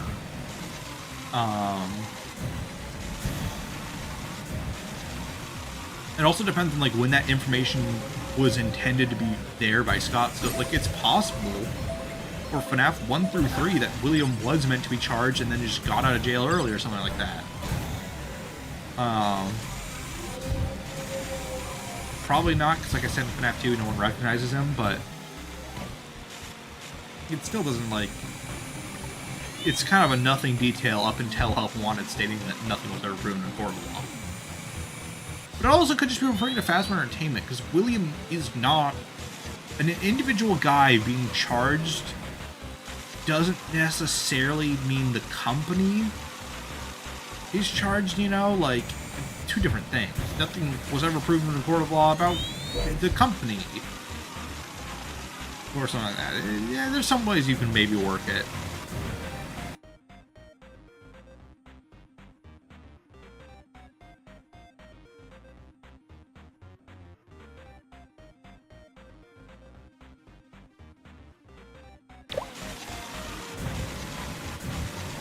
Yeah, people should have recognized William, but that's...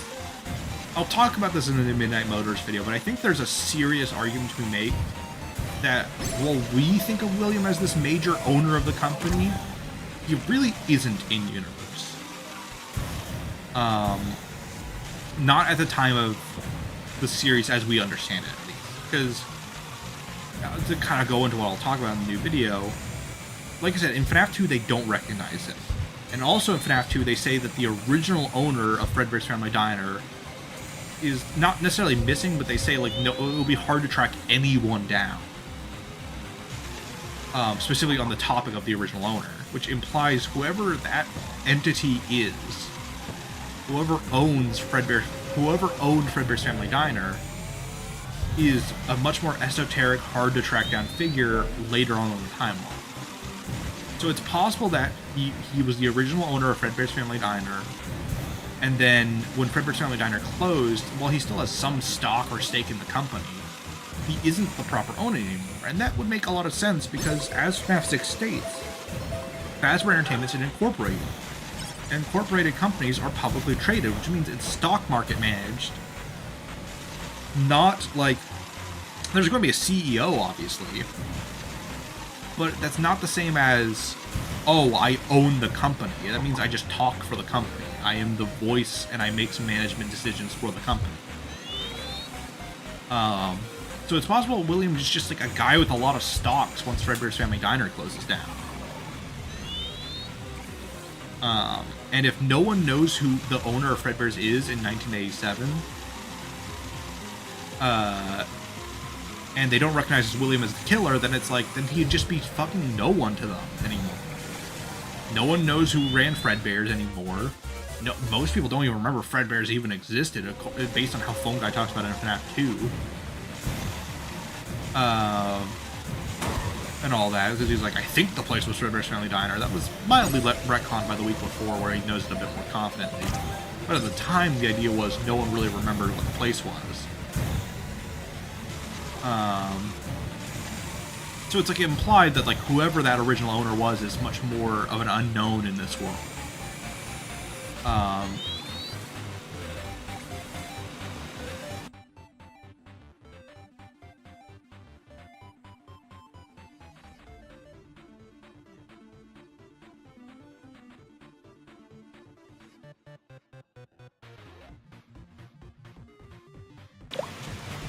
So yeah, I talk about it in the video where I'm like, I think that something we're kind of seeing happening between FNAF 4, Midnight Motors, and eventually the later series, like, in order, we can see William sort of lose control over his life.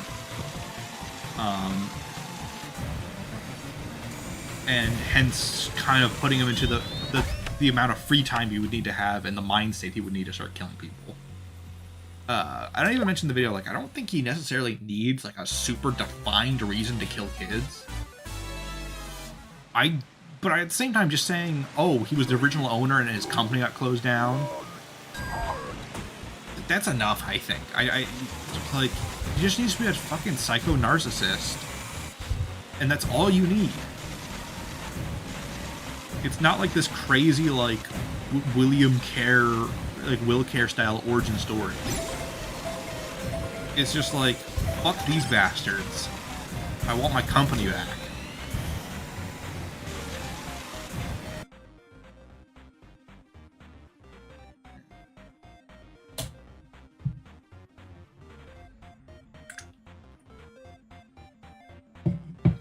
Hello, Titan.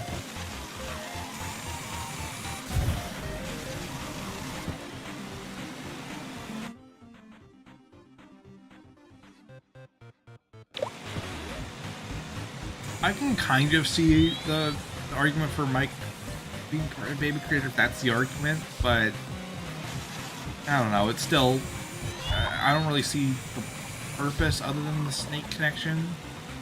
Even then, with the snake connection, I think it could just be that, honestly, if anything, I would take from the snake parable in Candy Cadet Stories.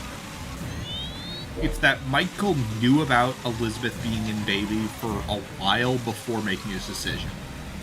Because I think what that story is meant to convey to us is the mindset Mike had for going into such a location, and to show us that he was told a while ago. Because that's why he's like, after 5 days, he could not bear and cut, like, the weight, and then he cut her open. Like, the idea of, like, he knew for a while before committing to what he did.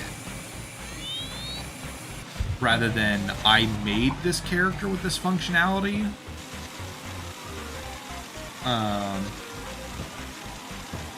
I don't think Mike was aiding William in anything, to be completely fucking honest. I think he's just trying to get to the bottom of the mystery of Freddy's, because that's what he talks about in the survival log. His whole thing in the survival logbook was like, everything about this place is crazy and no one notices except me. And he also constantly talks about how he fucking hates the Freddy's characters. Or not hates. He thinks they're all like trying to kill him. Whereas exactly what would Mike be doing to help William? You could say, oh, he's tampering with the animatronics, but how does that get William anywhere? William isn't, at this point in time, trying to dismantle the animatronics to gain parts. Or at least if he wanted to, it doesn't happen. And sometimes there's not really a point in theorizing around things that don't happen. Unless it was stated they were meant to happen. So it's like, what does he do? Well, he turns the animatronics off, or maybe makes them more aggressive. But that was already at a point in the play where the place is about to be shut down anyways. It's like, what? The whole idea of Mike helping William by tampering animatronics doesn't make any sense, in my opinion. Like, it doesn't do anything functionally. Because it's not like he turns them off in custom night, and that's why they're... Like, it's not... That doesn't make them off by the time of Follow Me, is the thing. The company just turns them back on, and they're still around in that minigame. It doesn't fucking do anything narratively to say he was helping William.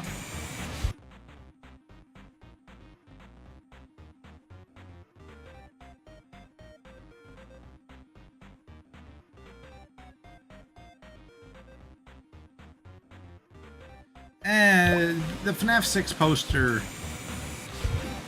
is very weird if you're trying to be genuine. If you try to take that poster super, super literally,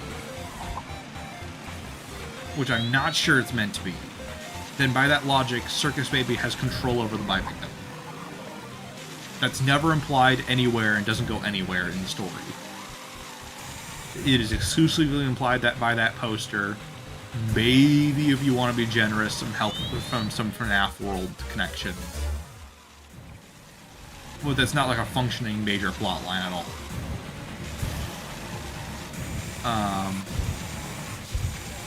You know, if you take that poster that literally to the point of, oh, a hand puppet must mean he controls one. I think if you want to take it a more broad way, you can just say, this family consists of a man, a smaller man who looks like him, a bear, and a clown. And that's all I think it should ever mean. And that's if you want to say it's about the Afton family, which I think even then still feels like it's a little reachy. I think there's better ways to get to the same conclusions.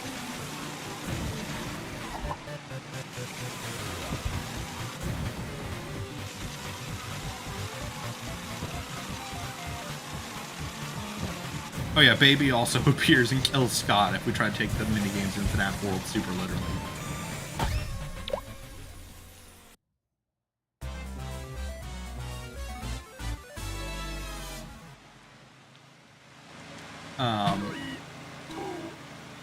There's a lot of evidence I don't blame anyone for using. Like, just now, like the whole poster thing, I get why people use it. I just don't think taking it literally actually makes much sense in application.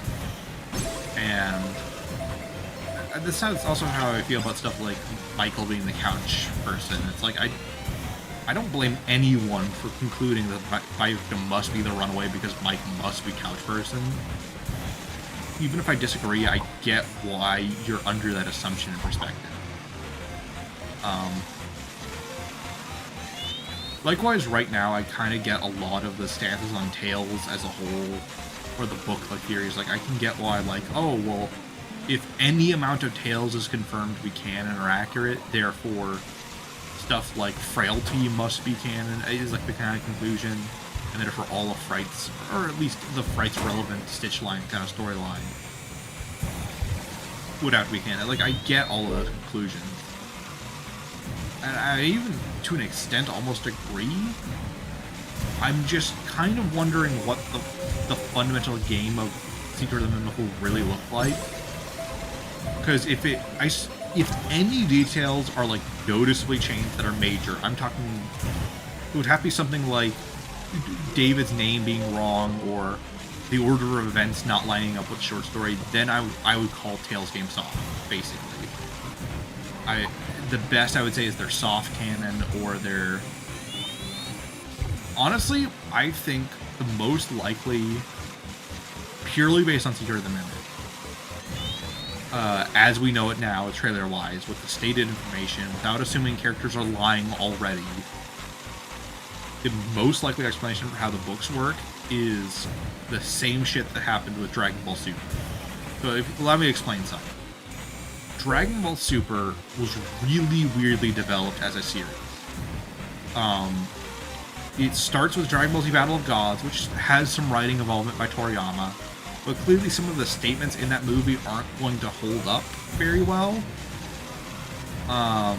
Like the implication of Beerus is that he's a lot weaker in that first movie than he is in the rest of the series canon.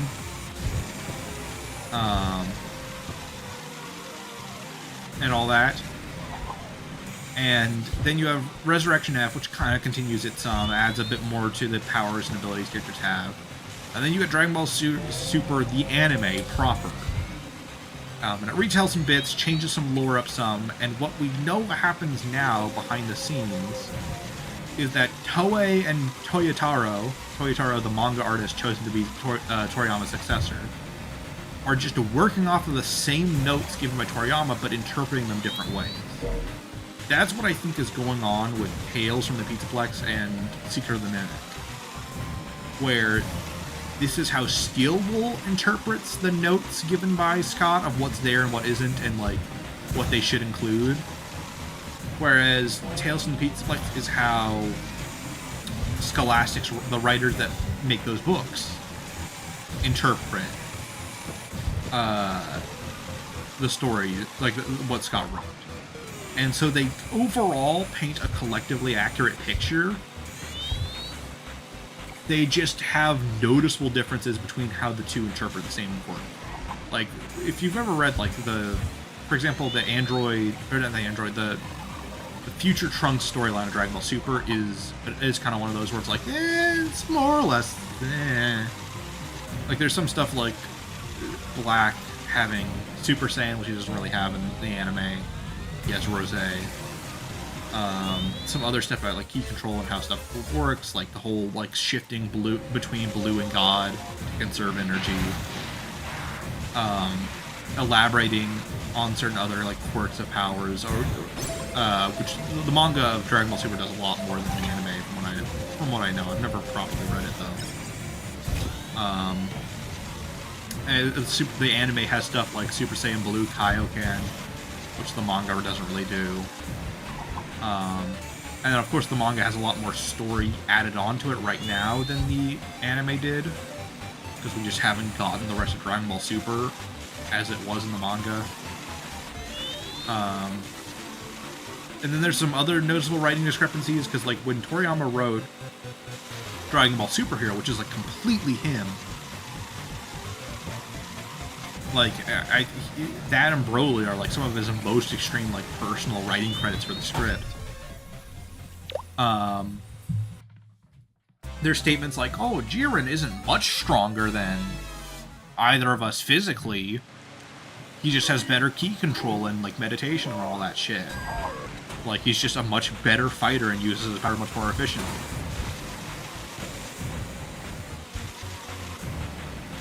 Well, Super would imply to you.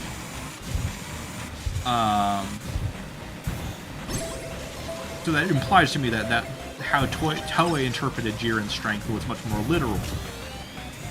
Whereas how Toriyama interpreted it in his original notes of him being able to beat Goku and all that was much more like, oh, he is the collective multiverse's best fighter individually. And Goku needs new tricks and ideas that even Jiren doesn't have to compete with him.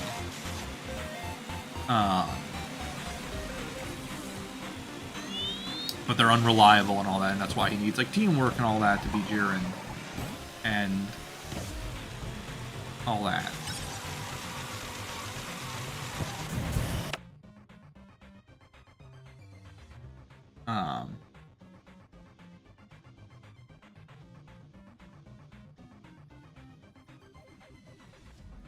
So I think that's how I would explain the weird discrepancies between the various books and all that in the games. Is there probably is a canon version of those plot lines in Scott's collective head. It just sometimes doesn't line up with how the writers interpret those ideas.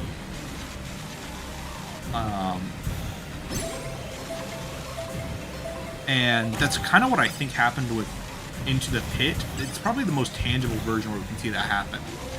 Where clearly every writer and developer who touched Into the Pit interpreted those same notes slightly different.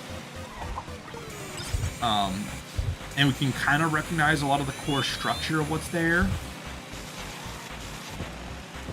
But there's still some tangible questions left behind. The biggest, weirdest red flag for me for a development change that I still don't quite understand was there not being a sixth missing kid in Into the Pit anymore. Because I'm like, how does that same mistake happen 3 times and then not happen 4th?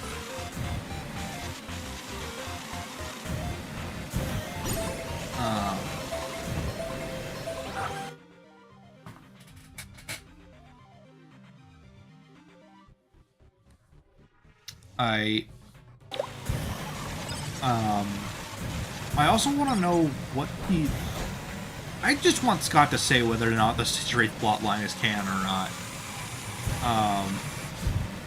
Because that's... I don't... I'm not really...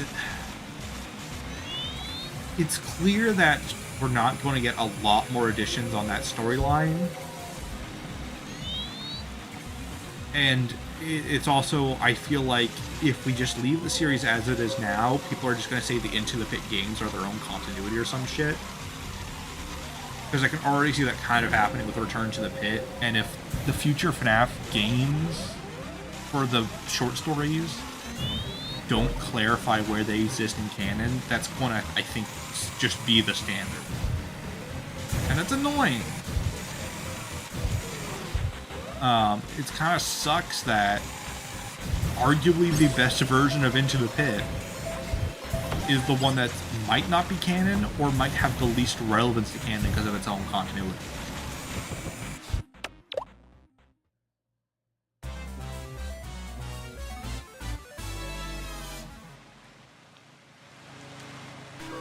Here's the thing, I don't expect Scott to do that. I would just like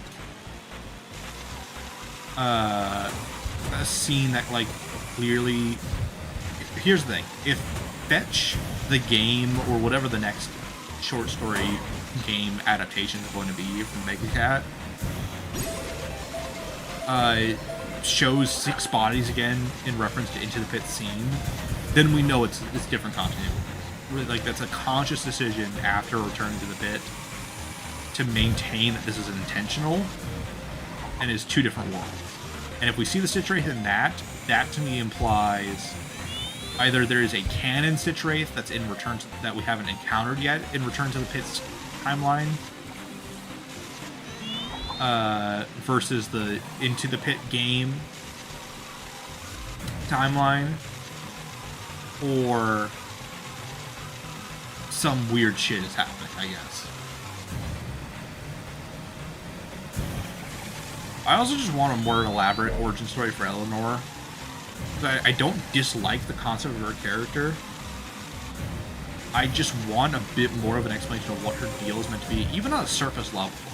Even just saying, oh, this is Shadow Freddy piloting the remains of Baby after the fire, I would fucking take that. Is that kind of weird and still raise questions about who Shadow Freddy is? Sure. But that's an origin story at the very least. Just saying why there's another animatronic that looks like Baby but is not Baby is all I really want.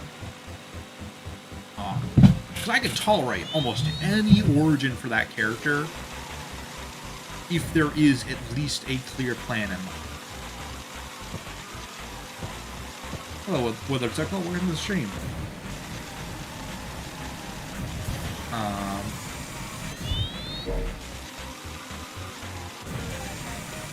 I don't care if she's just like a prototype version of Baby that's haunted. Even that would be enough.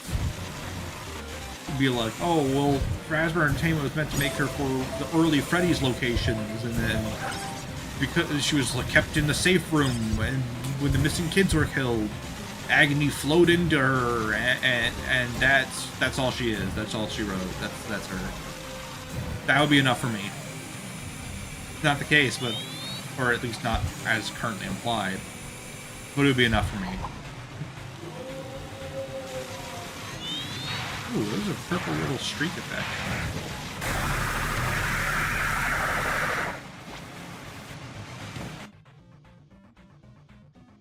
I do also think, yeah, it'd be cool if she had some connection to Jake.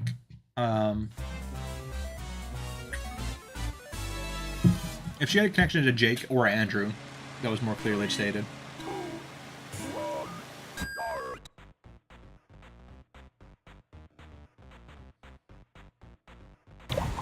Yeah. Frights Fiction? What was this about Frights Fiction?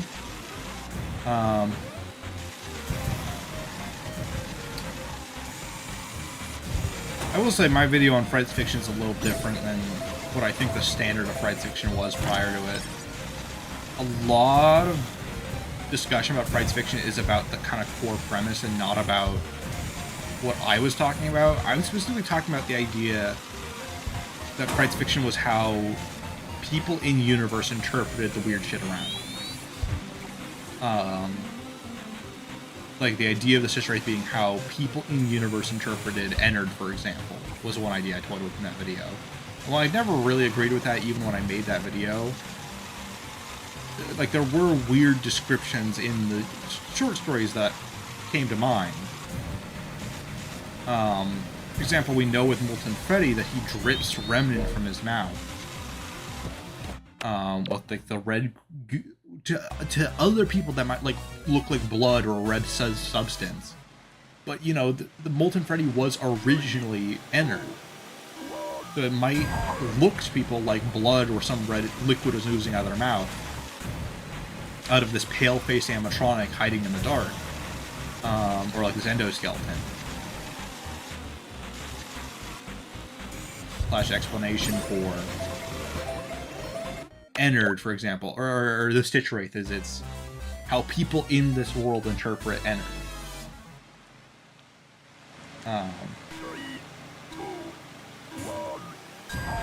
And more stuff continued like that, where it's like Eleanor is what people interpret Scrap Baby to be, and there's the kind of cryptid mythos behind her appearance.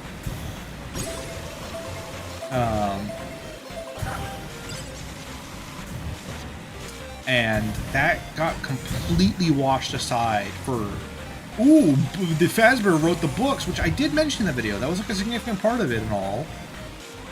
But I always hear that Fazbear, like that Frights Fiction had no evidence, and then no one brings up why it was argued. It was just claiming, like every time I've seen a counter evidence against Frights Fiction, it is just saying like it has no evidence or why would they do that.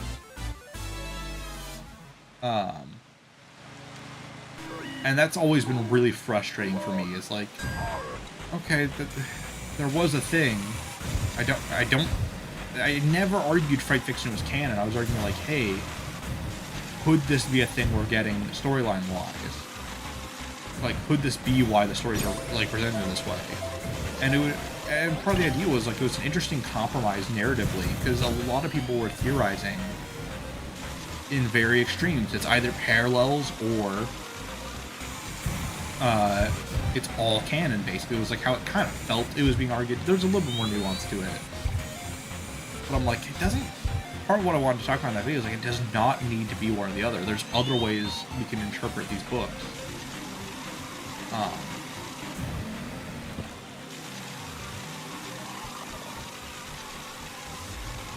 And I think the only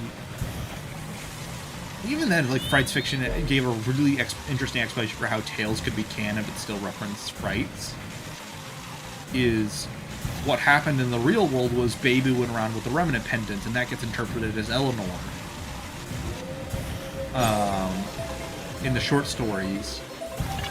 And then what Frailty picks off is like one of the examples of like, oh, this was a real thing that happened. Like Baby did do that. It just was interpreted as Eleanor for the short stories or whatever. Like there was things there. And it's never what's being talked about. It's always just like, oh, Frights fiction has no evidence. It's always Fazbear Entertainment wouldn't do that. Or it misses the point of Help Wanted is the other big one. And or it's like the other one that I saw a lot was, oh, it's like Dream Theory. Why would they do, like, why would Scott make that?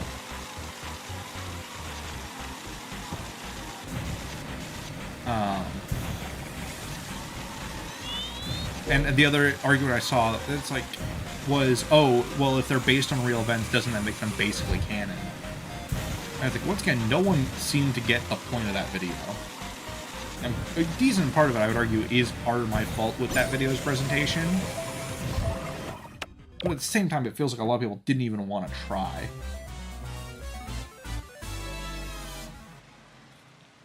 What do you think of Gregory's Game Jolt plays? Is that like a canon thing? I wasn't quite sure, like, is that an official thing made by, like, Steelware or someone? Because Steelware doesn't really use Game Jolt as part of what I'm confused about. Or is this a new thing? Like, I don't know much about this topic, but I have heard of it before. This seems official, like...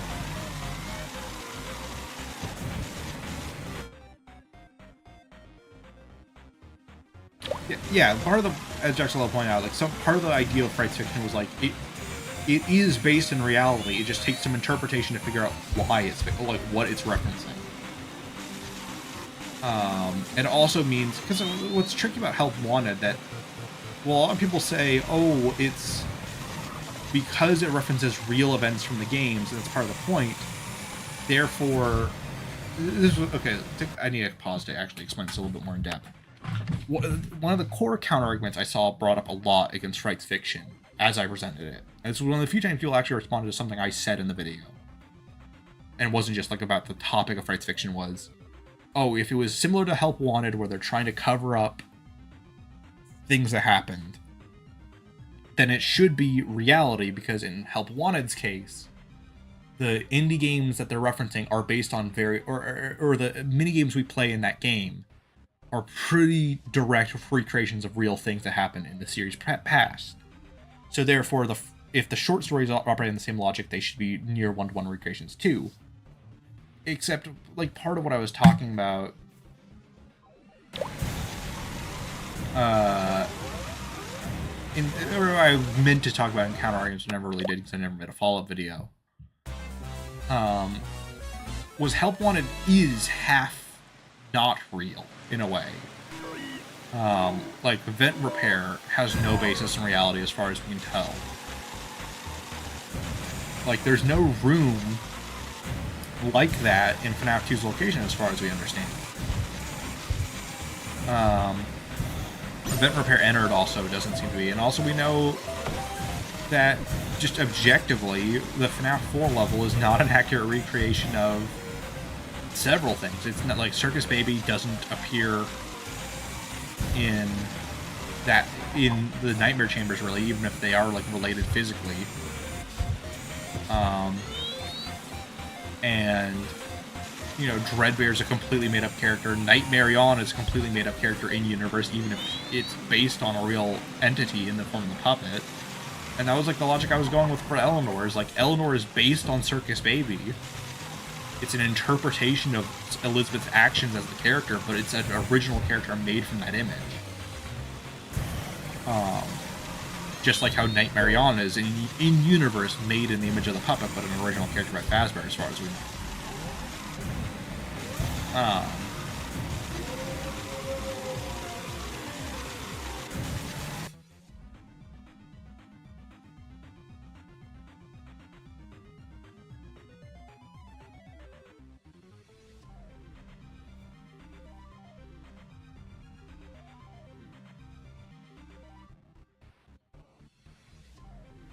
But whatever, canon or not, it was an idea I toyed with. And I think it's my most controversial video of them all. It's weird because I don't even argue it's my worst video. I just know it's the one people get the most upset about or talk about the most in a negative context or try to fight over a lot. And then there's also a lot of people who really like Frights fiction. So like, controversial is the word I would pick for that video. It is the video I think I've made with the most extreme feelings around its topic. I still like the theory. I think if in a timeline where it was more clearly intended, or was just kind of confirmed as canon, I think I would like it. In the real world that we live in, I'm not sure. I don't think so.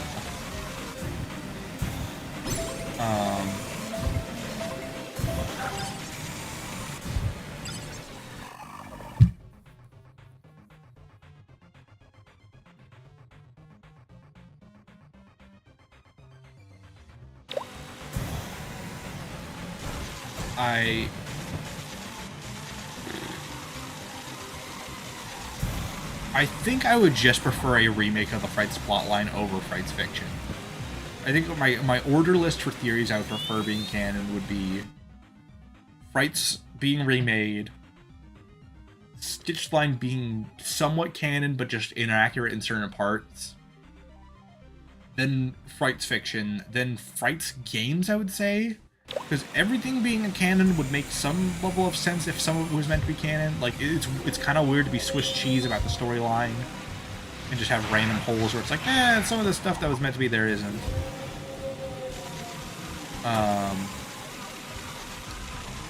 But I also don't like a lot of the stuff that would be added in by the rest of Frights.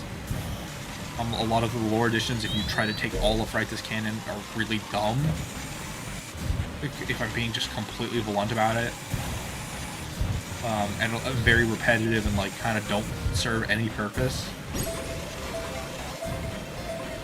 And,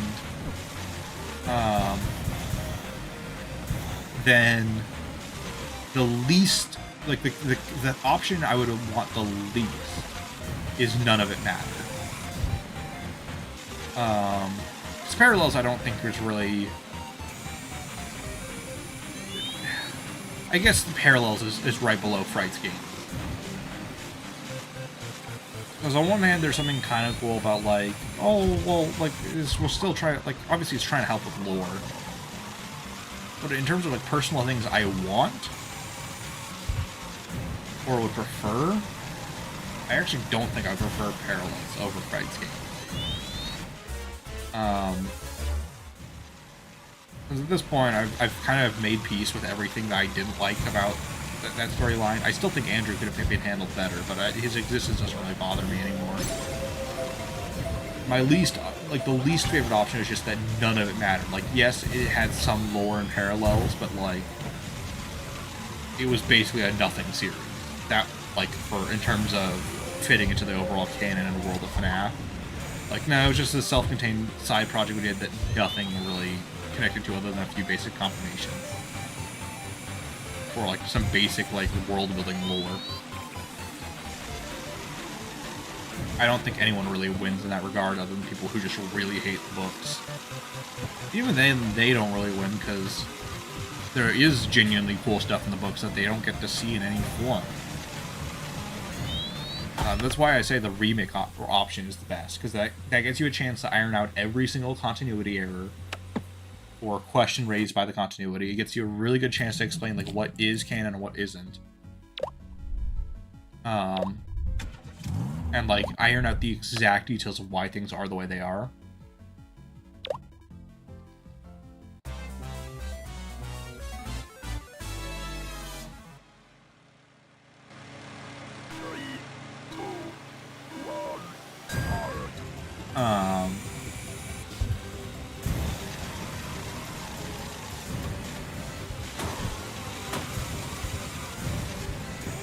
But I don't know what's going to happen with Frights. I really hope that Into the Pit game timeline is the canon one. Not that a Return to the Pits of lore changes or additions are even that terrible, I mean, some of them are weird, but I just think the characterization and the world building implied by Return to the Pit, or Into the Pit's game version makes the most sense. Return to the Pit, you have to get kind of weird and funky with lore building wise.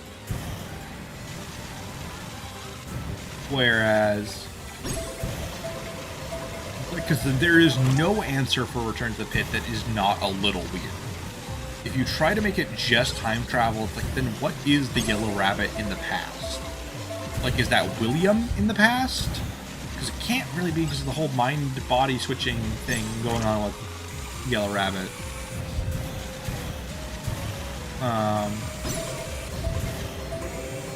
And so then it's like, what the hell's going on there? But at the same time, if you don't have it be time travel on some level, then you have some endings that just don't make really any sense. Like, why does stopping the MCI actually deactivate the pit if it's all just nothing? So it's like, there has to be something real going on there. Like, if it's all just in the pit, why can the pit, like, how can the pit turn itself off if none of it was real and all of it was just in the pit? And then there's endings like what happens, like the arcade ending's existence makes no goddamn sense under the it's just all in the pit or agony memory. Because then it's like, shouldn't the pit be turned off entirely in that ending also because we stop the missing kids from dying by the rest of the game's logic? Like, why is that a good ending? Or just like everything else is? Why is doing it this way better? And why does it take more effort? And also, why doesn't the ending tell us that? Like, shouldn't Oswald be lost forever in faux present day? Because the other thing is, the pit never shows the present day. Otherwise, if it's a memory, then we're doing like memoryception bullshit, which is really weird. It just does not adequately explain everything. Like, every time you try to rationalize it out, you have to make a sacrifice logically to justify that connection and like how it all works.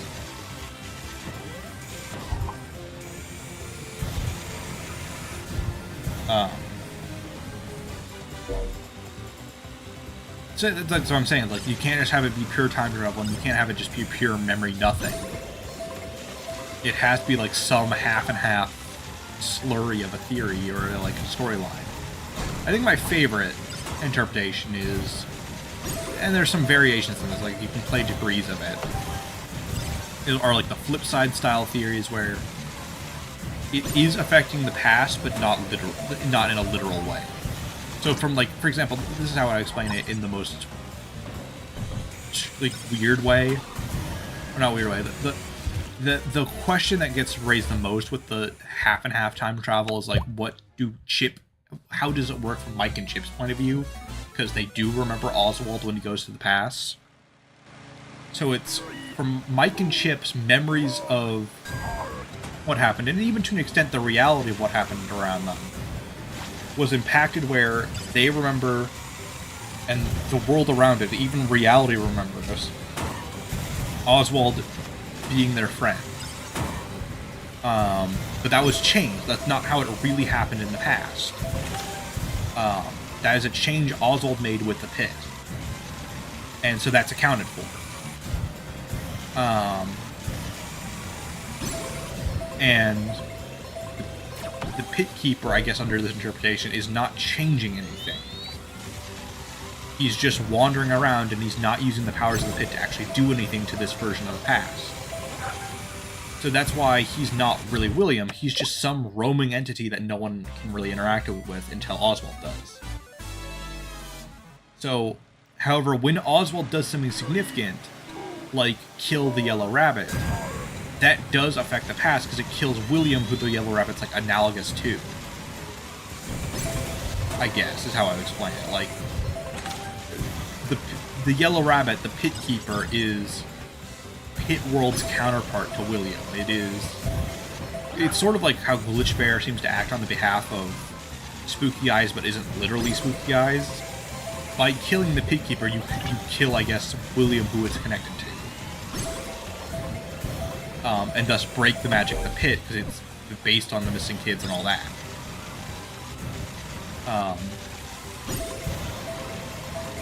That's how I would explain it. So it's weird, it's confusing, but everything you're going to end up with in that theory is going, like, there is no answer to Return to the Pit that is just clean and simple.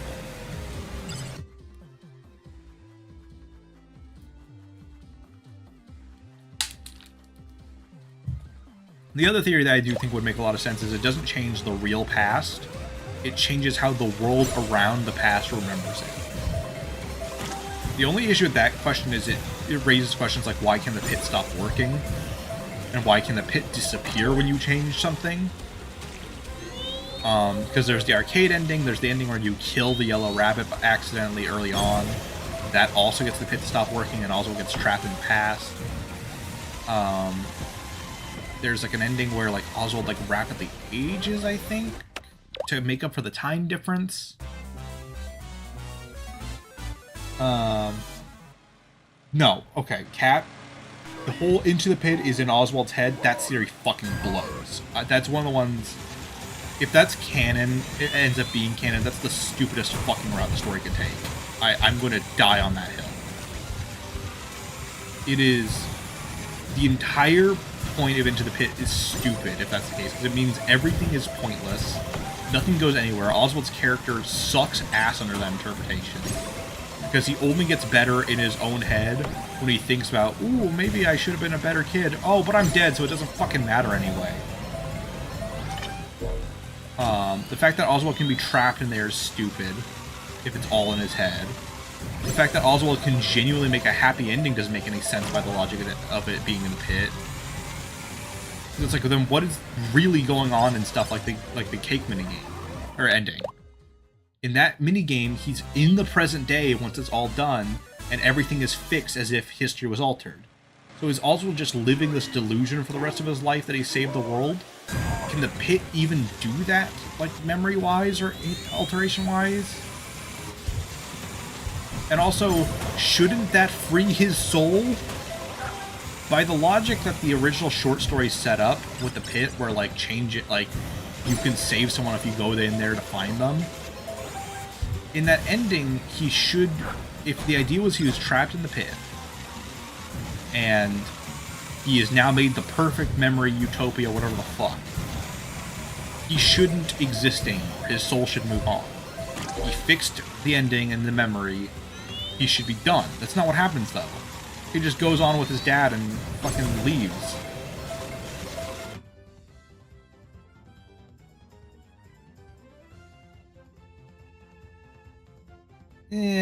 Okay, Oswald does know about Freddy's before Jeff's, and that is weird.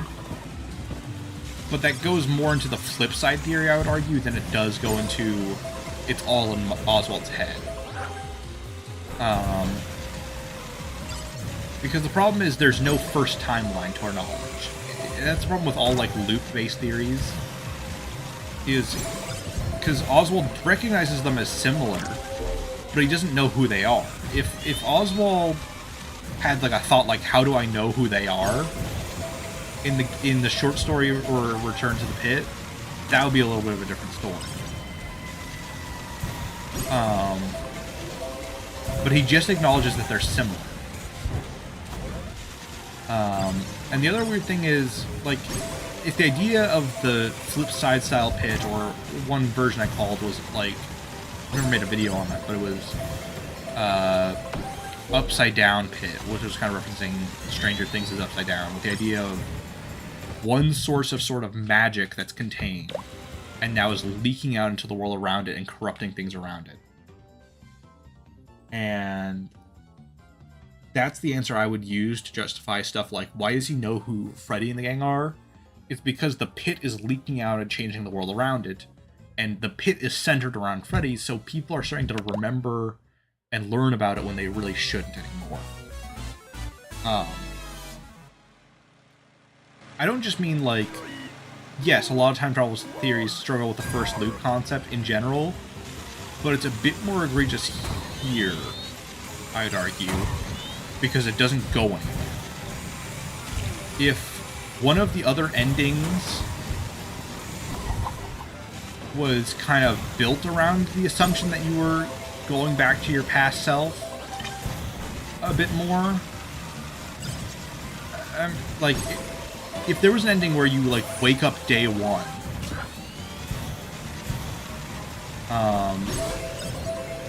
maybe. Theory that Into the Pit games takes place in the universe. I don't really understand the purpose of that one.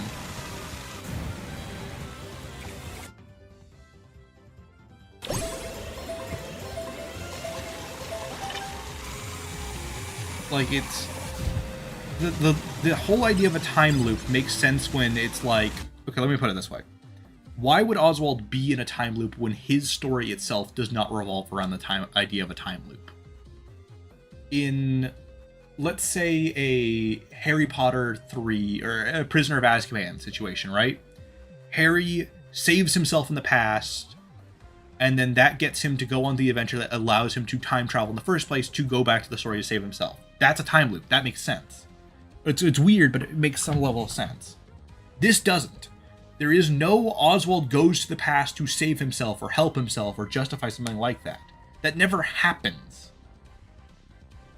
There is no payoff to the idea of it being a time loop.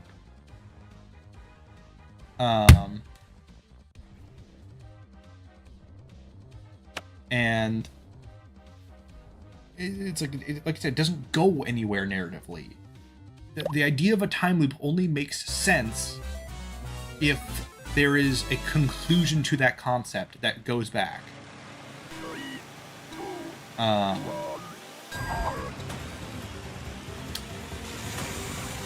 And there is no conclusion to that in Return to the Pit's case, really.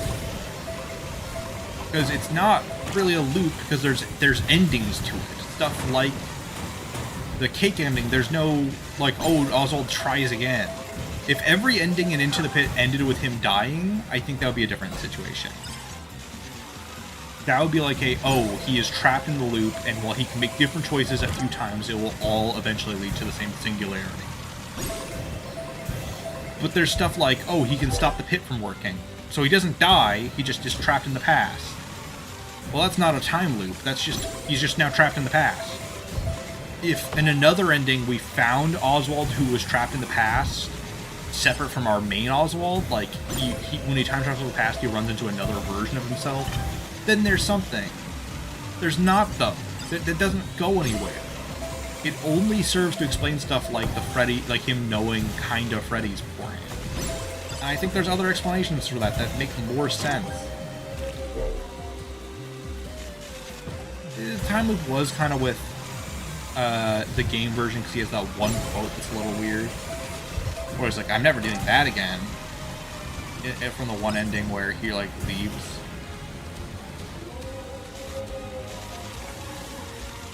And that one's kind of interesting. But in Return to the Pit, I don't think it makes much sense. It doesn't do much. And even into the game version, if you take away, like, other than that one quote, there's not much that suggests it's the case. And it also doesn't 100% explain Oswald's choices very well. It explains that one choice, but does not explain the rest of the game's choices very well.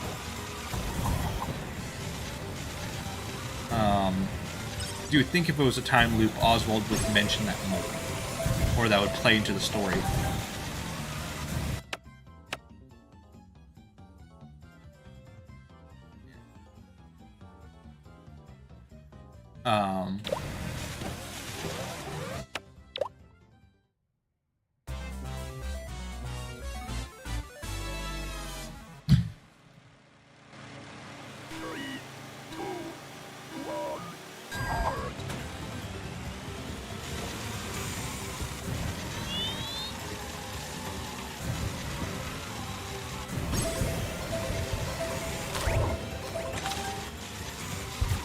To me, I don't think there's any purpose behind the entire time loop or trapped in the pit notion. Other than to try and downplay the other lore implications that come with the game or Return to the Pit. to me, that's the only reason you would want to argue stuff like he's being trapped with, like, oh, if you can argue he's trapped, then that means you can brush aside basically anything and into the pit, or return to the pit as just a thing in the pit world, and none of the implications that come up with it matter, and nothing in it matters because it's all in his head, even if it's influenced by the pit. Like, the idea of return to the pit being a loop, or into the pit in general being a time loop, really only exists to downplay its existence.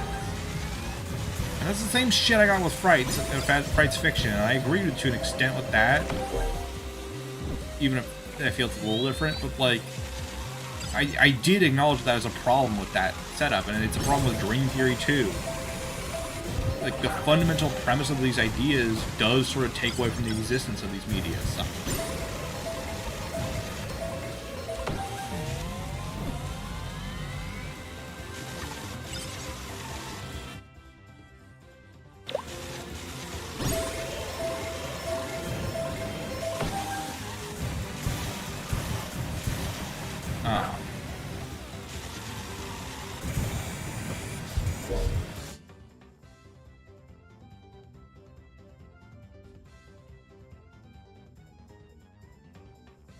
What's your thoughts on the Secret of the Mimic?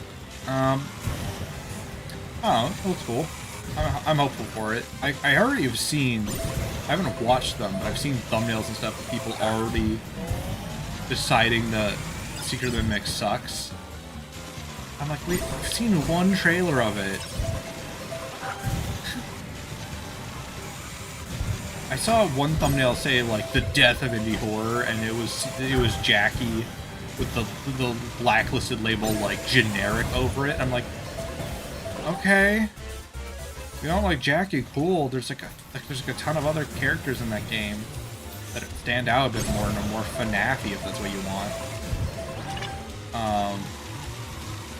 Can't remember what someone commented on set of one of my videos.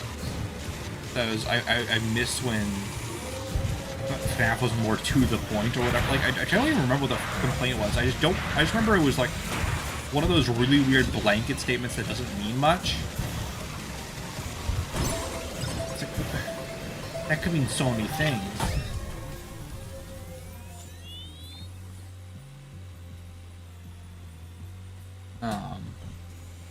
I really don't like pre-reveal complaints about something.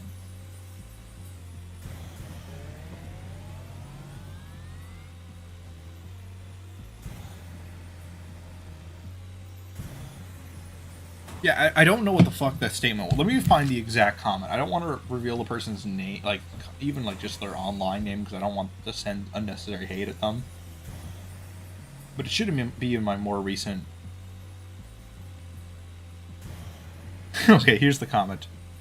I don't like the trailer. It's too over the top and has none of the subtlety of old FNAF. That's what the comment was. Okay, I wasn't sure. The subtlety of old FNAF. Hold on, let me pull something up here.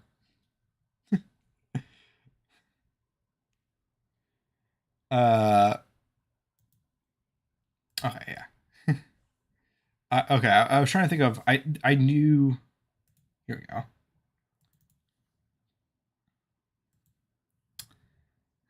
Hold on.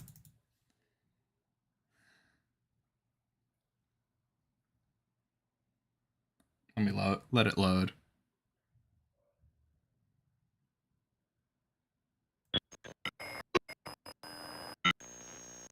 The subtlety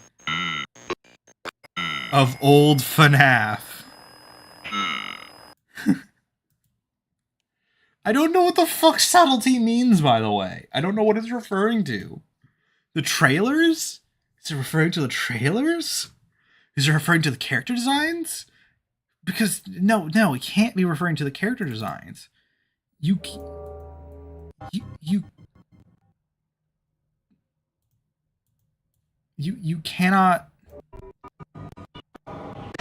You cannot look at this bastard and tell me this guy's subtle. I can't even say that was... What is subtle? Which thing is subtle? Also, everyone complains FNAF's lore is too subtle, so that's a fair point. What was subtle in old FNAF? I think giving us a name in the first 2 seconds of the trailers? Well, that should be a good thing. Having characters with names is not a bad thing. That's like the worst thing. I think the worst thing to take out of old FNAF is the lack of characters with names. That I think is the most frustrating part of the original like chunk of games. Oh yeah, its sister location starts with saying William's name. I don't know if they hated Edwin appearing. I don't know what the phrase subtle means in this case. There was dialogue in FNAF, though, is the thing. There's always been dialogue. Even in the minigames, there's been dialogue. In the background of every minigame in FNAF 2, you have save them. You have the articles in FNAF 1. You have phone guy in all 3 games. You have the dialogue in FNAF 4 all throughout the game. Second friend Freddy never fucking shuts up in that game. Like, there is a lot of dialogue in FNAF. Even Shadow Freddy says, follow me.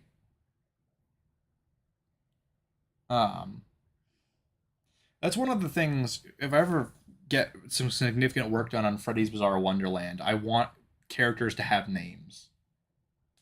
Like Max is the main character. There's a couple characters I don't want to have names specifically because we're not meant to really know who they were.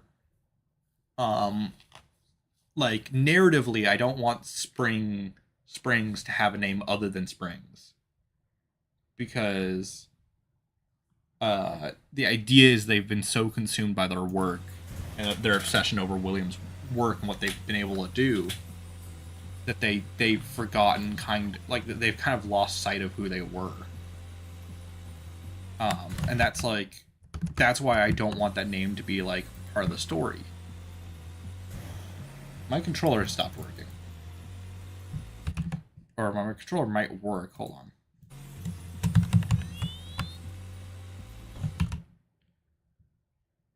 Hold on, let me check some stuff.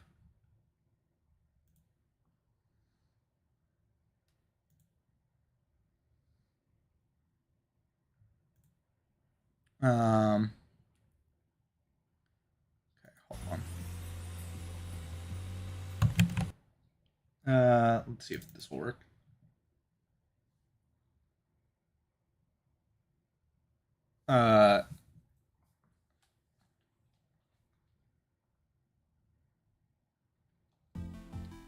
But yeah, like I want pretty much every other character to have a name.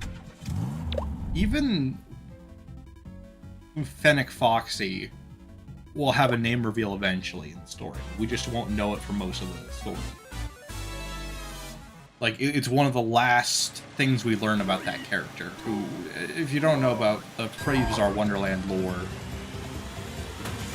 of what I've talked about across the stream, the loose idea is it's set after FNAF 6 but before FNAF Security. It's in that kind of time frame, and it follows. I might even have it be strictly before FNAF Help Wanted. I want the idea that we follow an employee of Fazbear Entertainment who is sent down to the sister location bunker. This is like a prequel mode. This is like first page of the story kind of thing, or first like 5 minutes like introduction of, and discovers a lot of William's old research and decides to try and pick up where William left off experiment-wise. I would have like a passing mention that like a lot of the old notes are burned or damaged or thrown away, seemingly, implying that either Michael or Henry sabotaged a lot of the old remains of William's work to the best of their ability, which is why like Springs isn't omniscient in terms of knowledge about William's work. It's kind of like a flawed, pieced together version of what William used to do.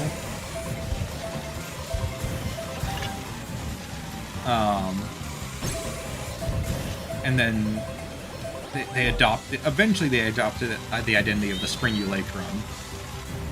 also just known as Springs, and then they they basically free a sort of problem child from juvenile hall, who is known for being incredibly intelligent on like a technical level, both like machinery and biology wise, but is extremely prone to violence towards other kids, and extremely sadistic, and ends up kind of being hired to be Springs' right hand. And then the two of them just start killing and kidnapping kids and stuff, working on their projects, and their sort of cover project is a location called Freddy's Bizarre Wonderland, which is meant to be basically a successor to Fazbear's Frights, or Fazbear's Fright, where it's like, ooh, it's a spooky restaurant based on the spooky old vibe of Freddy Fazbear's Pizza. But it's just a cover so they can get funding for their work. And eventually, the hired hand, who I have a name in my notes, I know I have a good name to work story-wise if I remember it without writing it down. Or not without writing it down, if I remember it without having to check. I know I don't have a good name for a character when I can't remember it off the top of my head. An example is like Max is the name of the main character. But, and I know Fennec Foxy's real name, I know that while it's not the Charlie we know, it's not Charlie Emily, the puppet counterpart of this world is going to be named Charlie. There's a few other names I debated with the other kids. I'm still kind of going down a list for them. But Springs and let's call him Problem Child for now. Problem Child eventually becomes Freddy Sunbear, the Freddy counterpart of this location, and they just keep continuously killing people and working on and continuing their work. And eventually, once they've sort of perfected their understanding of possession, they start kidnapping people who are too, like, for example, Max is like an independent journalist type, and the reason she gets like kidnapped and forced into being the security guard is to see what will happen, because, you know, security guards being killed as part of the legacy of the animatronics, and Springs is trying to figure out, like, what did the animatronics think they were trying to do? Like, what happens when a security guard dies? Do they possess something? Do they haunt the building? Like, is there something more to this we don't understand? And at the same time, it kills a few birds with, like, one stone, because it keeps the animatronics focused on a goal of killing people. Remember, Freddy is just a sadistic kid at his core, so he just likes hurting people, and it gives some of the other possessed characters like a thing to work on, like a way to settle some of their rage and desire for vengeance and violence without actually putting Springs themselves in the line of fire.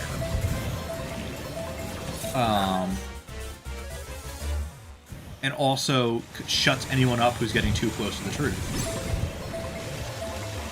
Like Max.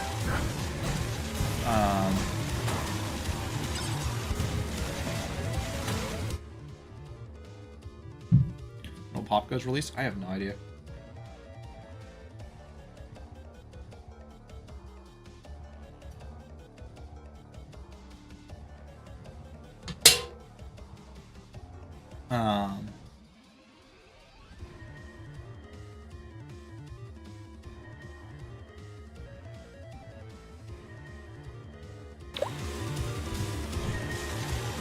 What would you expect if they made a FNAF World 2?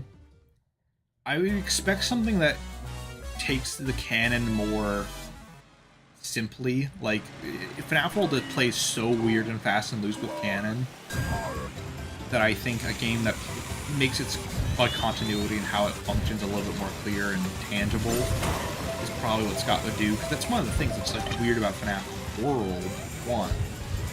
is how exactly it fits into the world building is strange, and Scott even acknowledged that he regrets tying it into the lore and canon because that doesn't.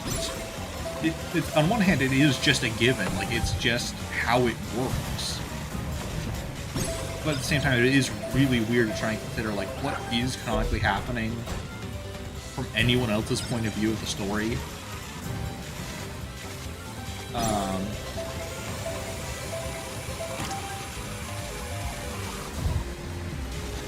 So I expect like they would fix that. Whoever's developing would fix that somewhere. It's like, oh, it's clearly the Ghost Realm or the flip side. Like it's played a lot more consistently. I would expect it to be a lot more of a 50-50 horror game. Because that's the other thing, like FNAF 1, or FNAF World got shit for. Was it was too bright and cheery and didn't have enough depth to it. And gameplay depth is the other thing I would expect a lot of, is a bigger roster with more going on in it than just 3 moves on every character. At the very least, I would expect 3 moves and a passive ability on every character, or like team bonuses, or like if you have a Freddy, Bonnie, Chica, and Foxy together, you get like a classic set bonus. Or maybe if you got all the nightmares, it would be, or 4 characters with nightmare like characters, they would get like a bonus there. Maybe some like switchable moves, like you can only have 3 active moves, but you can change what moves each character has.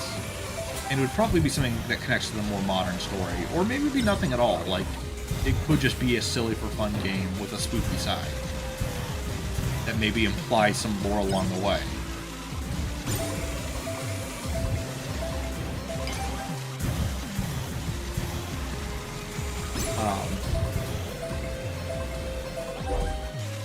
And I expect a lot of self-aware kind of jabs at the story, like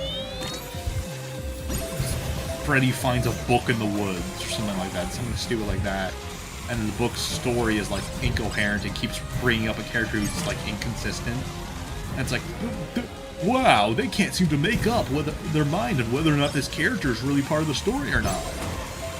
And then that's like a joke about Andrew or something like that, or stuff like that. Some like self-aware gags that may or may not be very literal. If it's like a non-canon game entirely, I'd expect it to be very zany about its humor and much more on the nose. If it is meant to tie into canon, I'd expect it to be a little bit more subtle. By a little bit, I mean like a hair more, not much.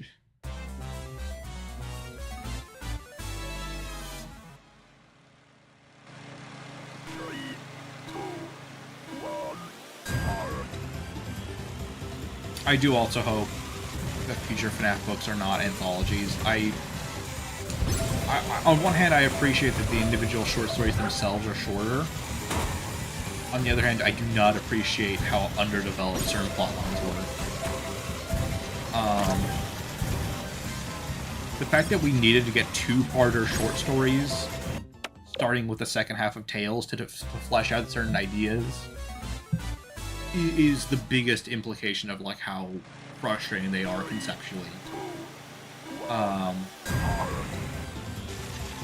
Because, well, some stories are like perfect for short stories. It was clear that the length of stories was kind of a weird quirk of some of the narratives they wanted to do. Like GGY could have been just a book. Like, and I would have loved a much longer GGY book. I think GGY is actually... Huh. Where's the rest of the story? Like, I like Tony. I like his investigation. I want more clues and build-up.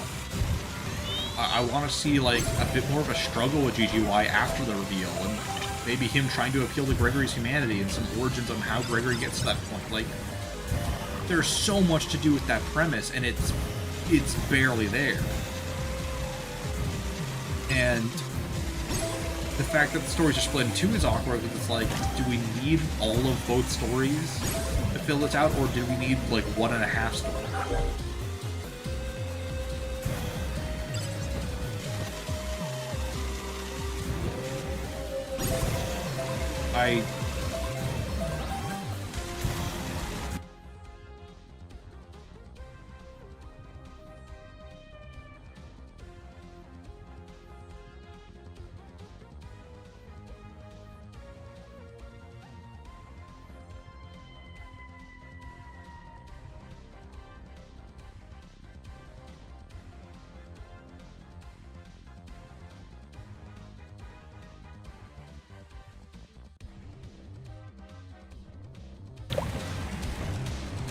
Got a lot of sudden midnight motorist talk.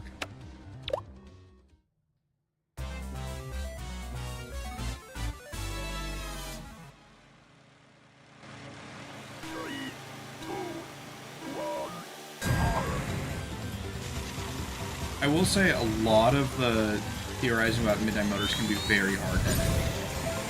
And I mean that, like, with everyone involved. I think a lot of people, and I wouldn't even say that I'm excluded from this, have a very specific, like, idea they want to be the case with Midnight Motorist, and are kind of willing to change any details they want in that minigame to get to that. Or are willing to make one or two details of it, like, the entire thing. This is part of why I think Midnight Motorist lasted as long as it did conceptually, and why it kind of took until until the Midnight Motor and all that and FNAF, and even then I don't think it's fully killed it. But like stuff like that had to appear for people to start considering that maybe Midnight Motorist was wrong.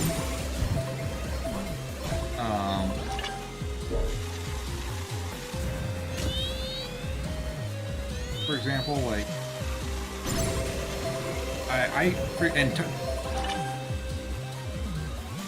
I can see this happening in chat too already. Is like people are just already arguing to like, oh, X was this or that or Y is that, or it's all so simple, it's all so complicated, it's whatever X or Y details.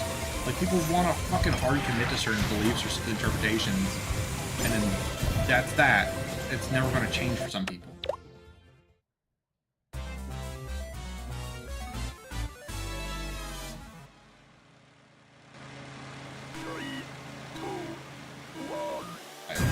Cat, if you want an explanation for why Toy Jig is missing her beak, I have made topics on that beyond just drink theory.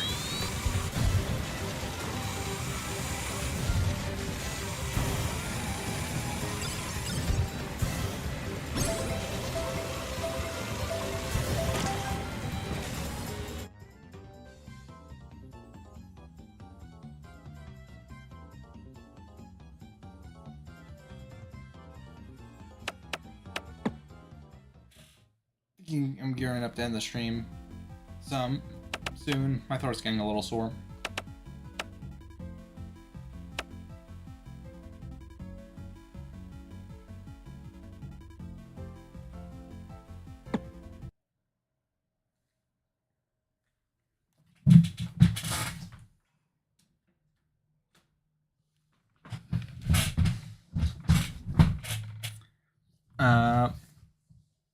I will say, I think having a backup timeline for individual theories that are major being wrong is kind of a must in modern FNAF theorizing.